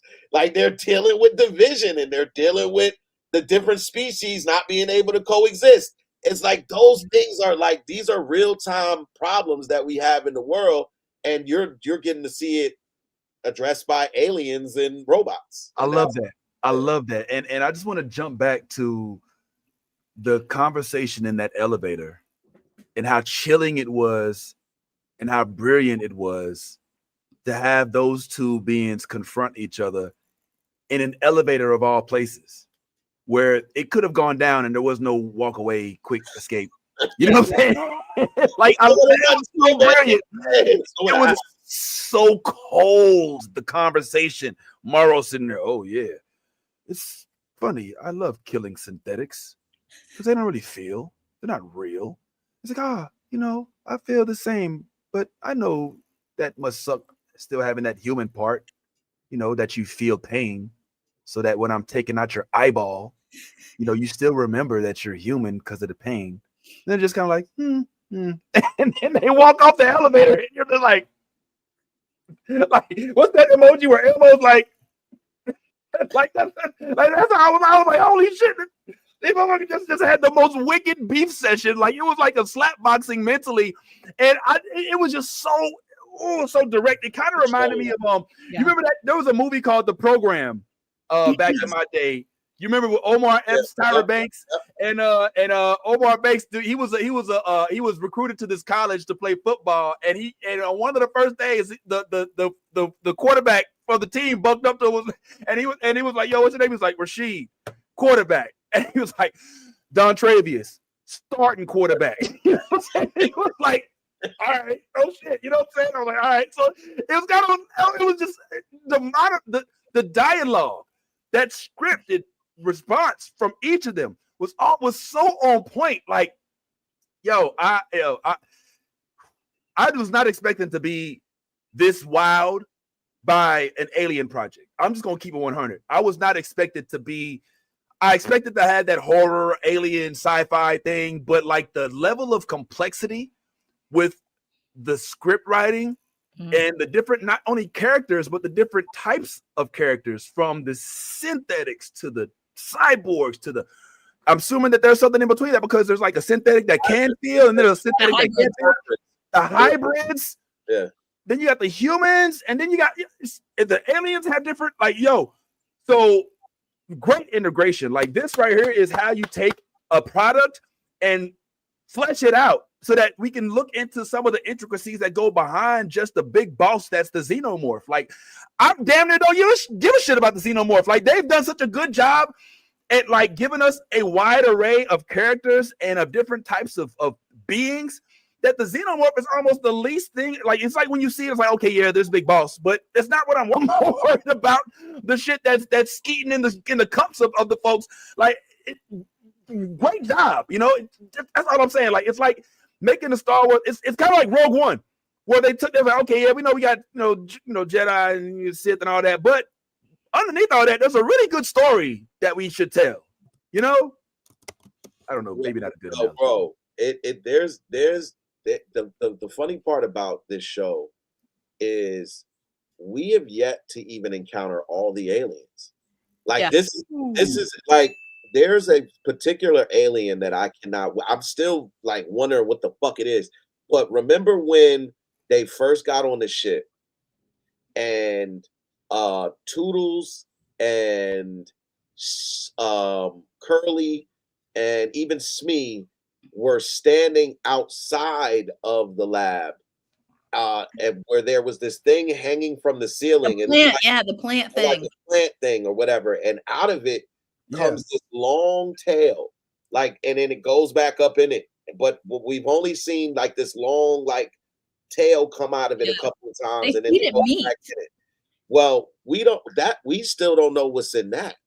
Like, that's what I'm saying. Like, we may have not even encountered the most dangerous of all the aliens yet, and that's the really really exciting part. Is we came into this thinking the xenomorphs were the worst we could be dealing with, because they're top level killers. Yes. I'm saying, but low key, we have an eyeball who may have more intelligence than any of the smartest human beings on earth, and like times 100. And then we got, you know, these insect like creatures that every time we've encountered an insect at this point, they have some type of defense mechanism or something that is like, oh my god, like you get acid on you, you get spores that make you bleed from the inside out, you get like, and then here's the xenomorph. In this whole episode, we see him watching as all of this shit is going down. He's not panicking, he's not trying to go against the glass. He's very docile in that moment. And when everything is happening, when the goat hits the glass, and then the things melt the dude, and then everything. When Slightly comes in and opens the cage to the seeds for the xenomorph babies and all of that. And they show the xenomorph, and he's watching it. He's just watching, just sitting there watching. And we also find out in this episode that Wendy is learning to communicate better with the xenomorph. The xenomorph is growing. Yep, the baby xenomorph. Yeah, he's communicating with it and developing a relationship with it. And I told you, I really see this turning into her becoming like the xenomorph whisperer, and like she's being like the last defense. Earth's last defense against this alien onslaught of whatever. Because like this is getting crazy, man. Like this is really getting crazy, and all it takes. This is how crazy things are. All it takes is one of them things getting out. Just one. That's right. All it takes is one of them getting out off that island, and all hell breaks loose. As soon as that one gets out and then starts mass production, we're done for. Prediction: that'll happen, or at least it'll be on the brink of happening at the very end of the season finale. Like when the babies will get out of the eggs or something. That's the last thing we'll see. Then it'll fade to bar, like, oh, now it's out. But let me throw a couple other things on top of that. So in addition to what you said about how all this is happening, I want to circle back to a couple things that have happened that have been pronounced that we may have overlooked, such as the five and the existence of the five, right? The five companies that have taken over the concept of government, right? And I loved the psychological impact of that meeting between Prodigy and Boy Genius is the Prodigy, the lady, I forget her name. Prodigy, Prodigy is his company name. And then the other one is something, right? Yeah. But my thing is like all of this is happening because of the greed that the ones at the top are harboring, and like they're literally about to unleash Earth as a complete infected alien planet because they're arguing about who should get what.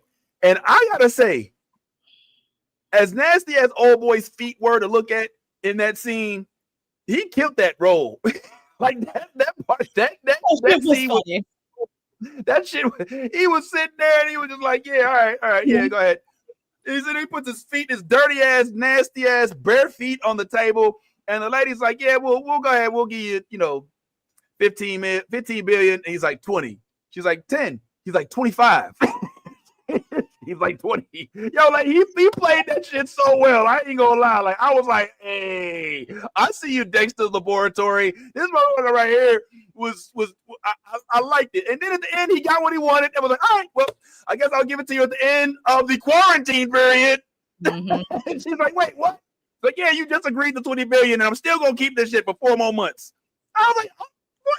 Man, I wish we had one of you in my culture. Or many. You know what I'm saying? Like, I need you to go ahead and be Benjamin Crump for us. So I love that element of it. the whole element of the bureaucracy being the reason why this stuff's going down. The other thing that we haven't really talked about is your boy. Man, I'm bad with names. Y'all already know. I don't know names that well. I'll show up to you.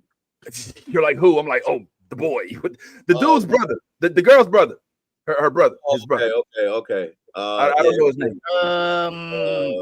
His name is Hermit. See, you don't either. Hermit, yes. Joe is his name. Yeah. Joe. Oh, okay, Joe. All right. So him, and he has like a weird thing going on too, right? Because it's not just him like wanting to get his sister back. Like he's basically accepted that this is his sister, right? And as of right now, it doesn't feel like it really is. I think that he may have to, for some point, be like, oh, damn, it's not my sister. Because his sister is talking to aliens, defending aliens. They didn't ask to come here. You know, she's almost like saying like, yo, oh, poor aliens, you know, feel bad for him. I can talk to one of them. He might be good. Good? Well, what is he going to do? Write a novel? What is he about to get? He's about to get baptized? Like, what, good? What did I never? Now, I will say, if they go down the direction, Ty, of giving us a blue velociraptor and we end up with like a friendly alien, I'm not going to be too receptive of that. I'm just going to keep it real.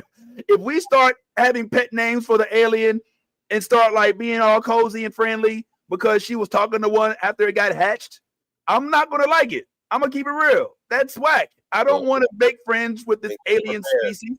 And get prepared because you're not going to like it. Well, listen, I would much rather her go down a darker route and become more like the alien and more like the morphs than for them to start being humanized and to start trying to like distinguish which are the good versus the bad xenomorphs. Like, I'm not ready for that.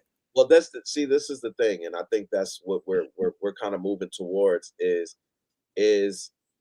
being human determine good versus bad, like that, and that's what she's kind of going through right now. And she's made the statement to the lady, like, if this is what being human is, then I don't want to be human. Because like this is what a lot of the discussion I said about Kirk is. Kirk is watching in real time, you know, how humans act. He's been around, he's known how humans act and what they do and all of those kind of things. And everything that we're seeing, if we're really watching this with an open mind, the real evil ones right now are the humans. They're right. Nobody asked them to bring the xenomorphs didn't ask to come to Earth. Those other aliens didn't ask to come to Earth.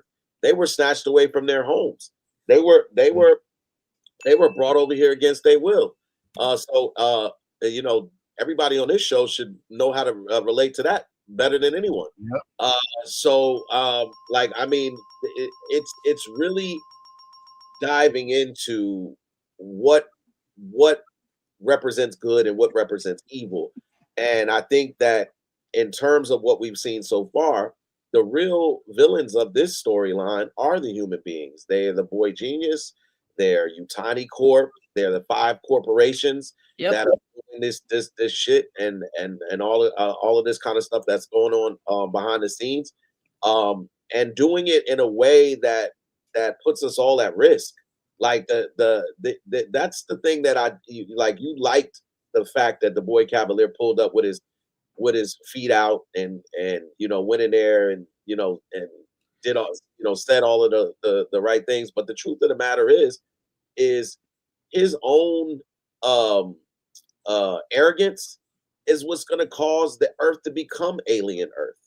It's the same arrogance that Utani was showing when they decided to have this ship come back to Earth. Like you're doing too much, and whenever you do too much, shit bad happens. And this is just another story of humans doing fucked up shit and winding up on the bad end of it, and then being like, "Oh man, I can't believe this happened. Oh, somebody, please." No, this is what happens when you make bad decision after bad decision. Yes. You know what I want to see?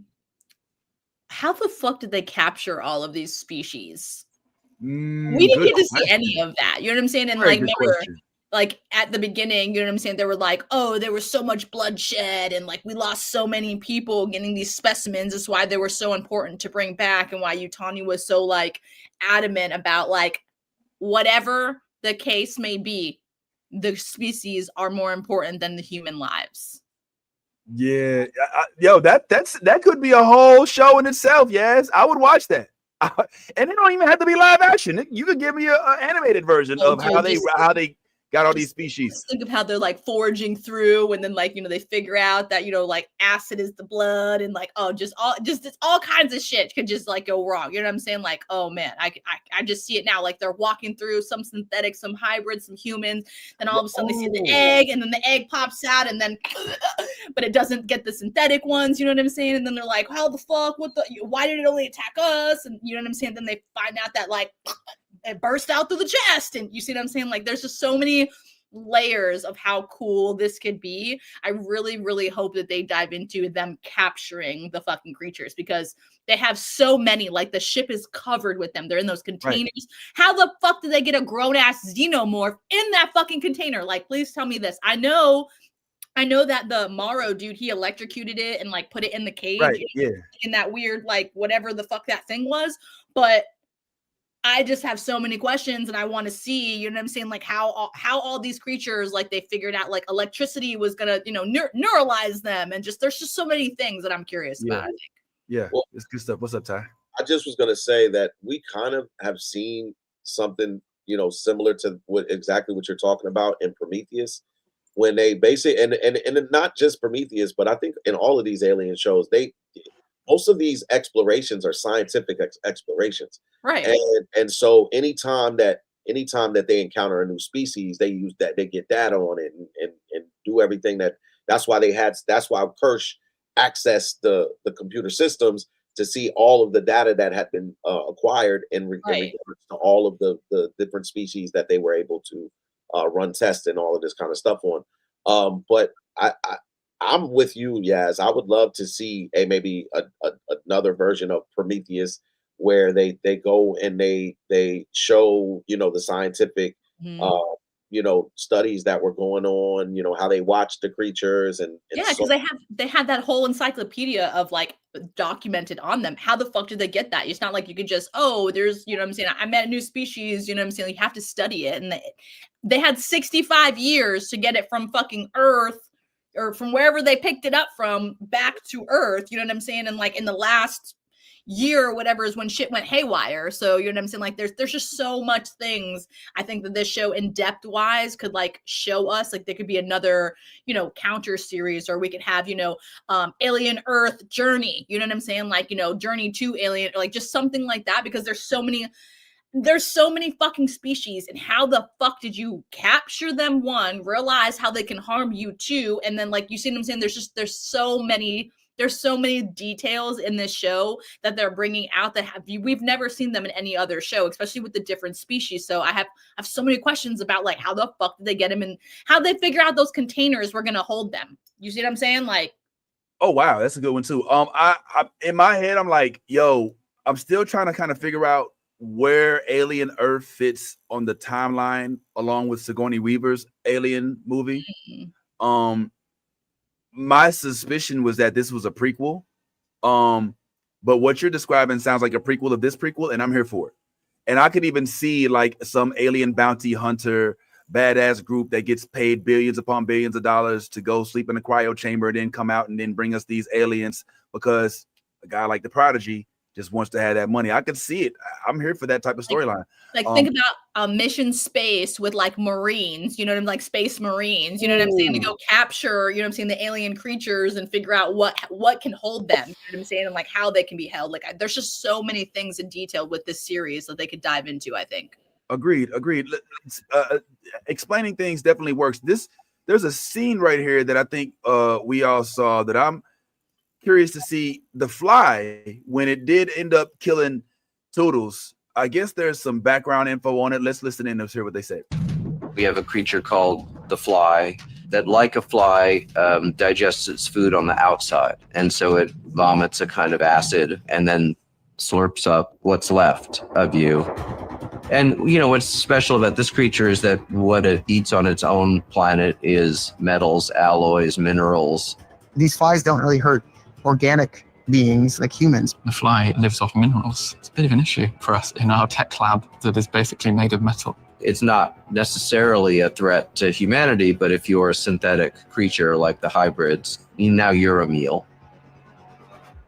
So this thing is actually exclusively hazardous to synthetics alone. Yeah.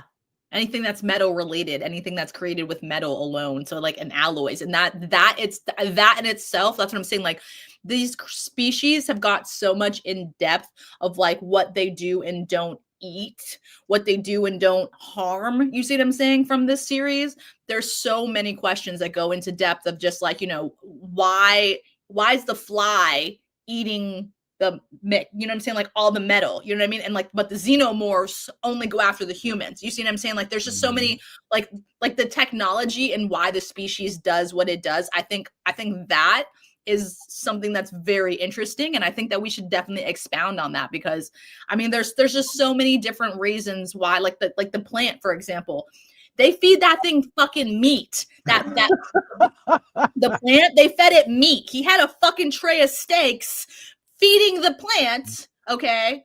And with alloys and shit. Like if you saw all the stuff that was all like, so I mean that thing, there's so much shit that we don't know. Like, so it eats both. It eats synthetics and humans, because like you see it, like, so yeah, that might be our apex predator, because you see what I'm saying? The xenomorphs only eat humans. You know what I mean? Like the alien synthetics. I mean, Wendy kicked that thing's fucking ass in the dark. Like, let's be serious. She fucked that thing up. Okay. Like head chopped off, acid everywhere. And she didn't have a fucking scratch or nothing on her. So what level of like what becomes the alpha and what becomes the beta is what I want to know on this level, and like who and why, you know what I'm saying? Like what species and where, because there's so many questions.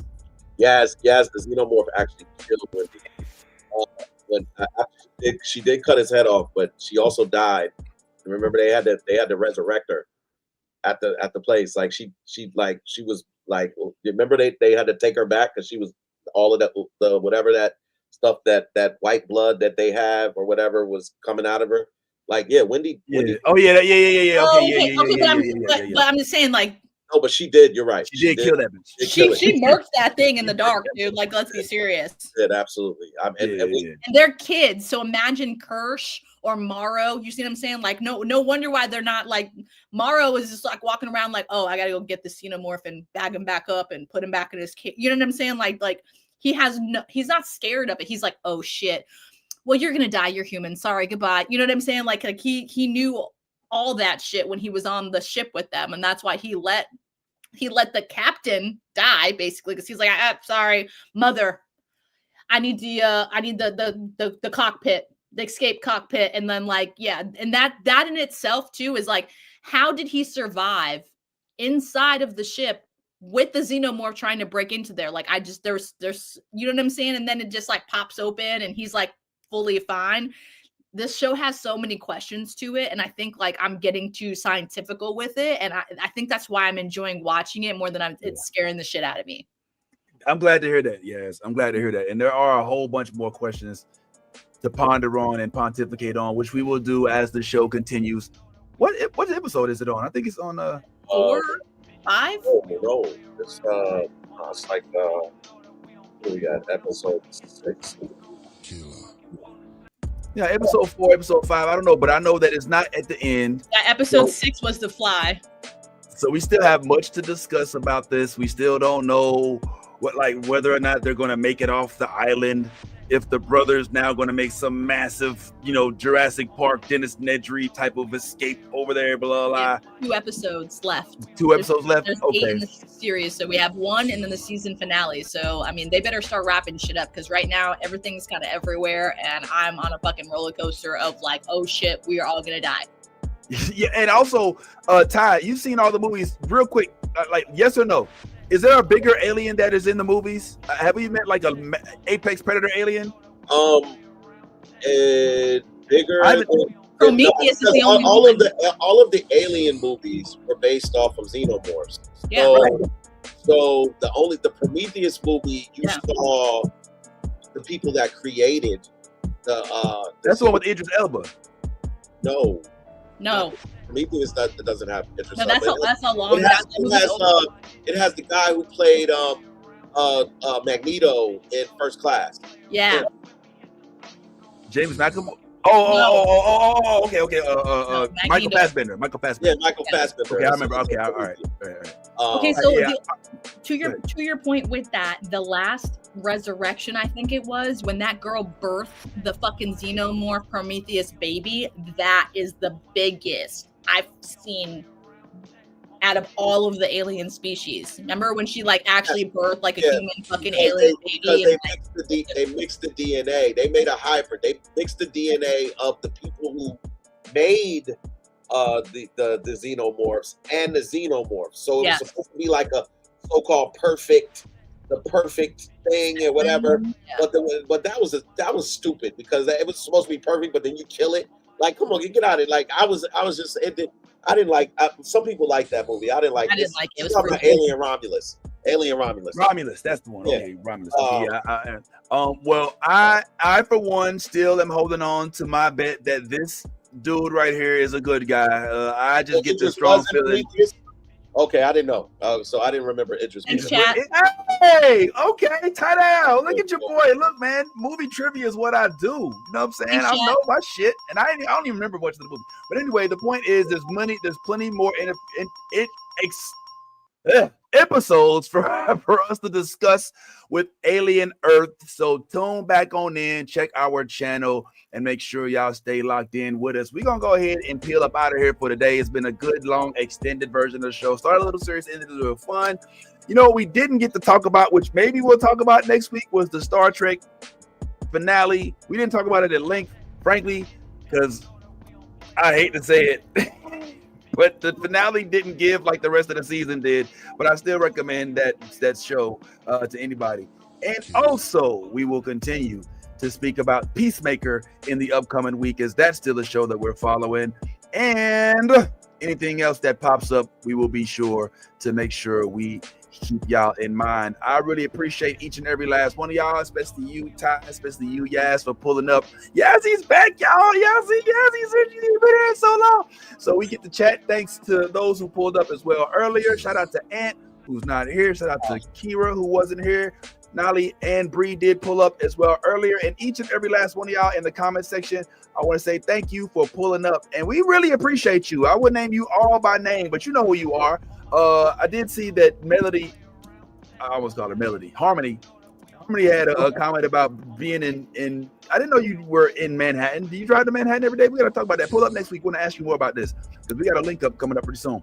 But as we always say, guys, be your authentic self, because if you ain't being yourself, guess what? You're being fake, and it ain't no honor in that. And in all things, if you a geek, go on ahead, let that geek fly. Quick announcement. Quick announcement before we leave. PSA. I know this is a nerd stream, and we done, but some people in here like sports. If you are a sports fan, tonight is the night that you should be tuning in to Netflix to watch the Crawford and Canelo fight. Please make sure you tune in to Netflix. Crawford and Canelo taking all bets. Let's go. I don't like how you did that. I don't like that. Man, listen, man, I had to, man. This could be the fight of the century. This could be the fight of the century. All right, could be. Sorry. Who you got money on, Ty? Yeah. Oh, Crawford. I'm going Crawford. We will reconvene this next episode. Do you think Netflix can support the bandwidth? There's a whole other time. I don't even want to get That's a whole other conversation. Yeah, they did it. They did it for the WWE fight. Oh yeah, but that thing was mad televised. So yeah, it was immaculate. It was but the there was Tyson no fight. glitches. Like it was fucking crisp. Like you could see the blood. And here we go. See, I was like, damn. Yeah, I knew we had some fans in there. That's what I'm talking about, y'all. Would y'all if we did a broadcast that was about sports, would y'all watch? Why did you stop the music and act so awkward? Because I'm like, I've always like never wanted to cross the streams You know, man, but Ty is always, he's about to do it right now. He's always like, yo, stop doing that. Yeah, man, because it makes it seem like you can only be a fan of one thing. It's like got to be either or. And I know for a fact that we've crossed streams, and we've had people from this platform. And shout out to you, Mike, because I've seen you in our sports stream. The sports joint, yeah. I've seen some of y'all pull up to the sports streams and everything like that. So it is always good to see multifaceted people in our streams, man. I love it, man. You don't have to just be one thing. All right, we love you either way. 100. All right, cool. I'm glad to hear that because because if we talking Yankees, let me stop. All right, man. I already got us ready to go, so let me go ahead and keep it going, man. Like I already said, be your authentic self. If you ain't being yourself, you're being fake, and that includes whatever kind of geek you is. You know, sports geek, anime geek, book geek, whatever, everything. But most important thing is that you're authentic self, and if you ain't, it's one of the things where I gotta say it all from the beginning, or I forget what I'm saying. Be authentic self. If you ain't being yourself, you're being fake. And in all things, like we always say, you a geek. Go ahead. Let that geek flag fly. Hallelujah. Listen up. New Blurred. Hold on. Can I do it again? Hey, check out New Blurred Order. They're a whole vibe. It's the newest thing on the. Sorry, let me try that again. I'm so sorry. Hey, shout out to New Blurred Order. They're a whole vibe. The funniest people, the friendliest people, and also the nerdiest people you ever see. And they're black. Check them out.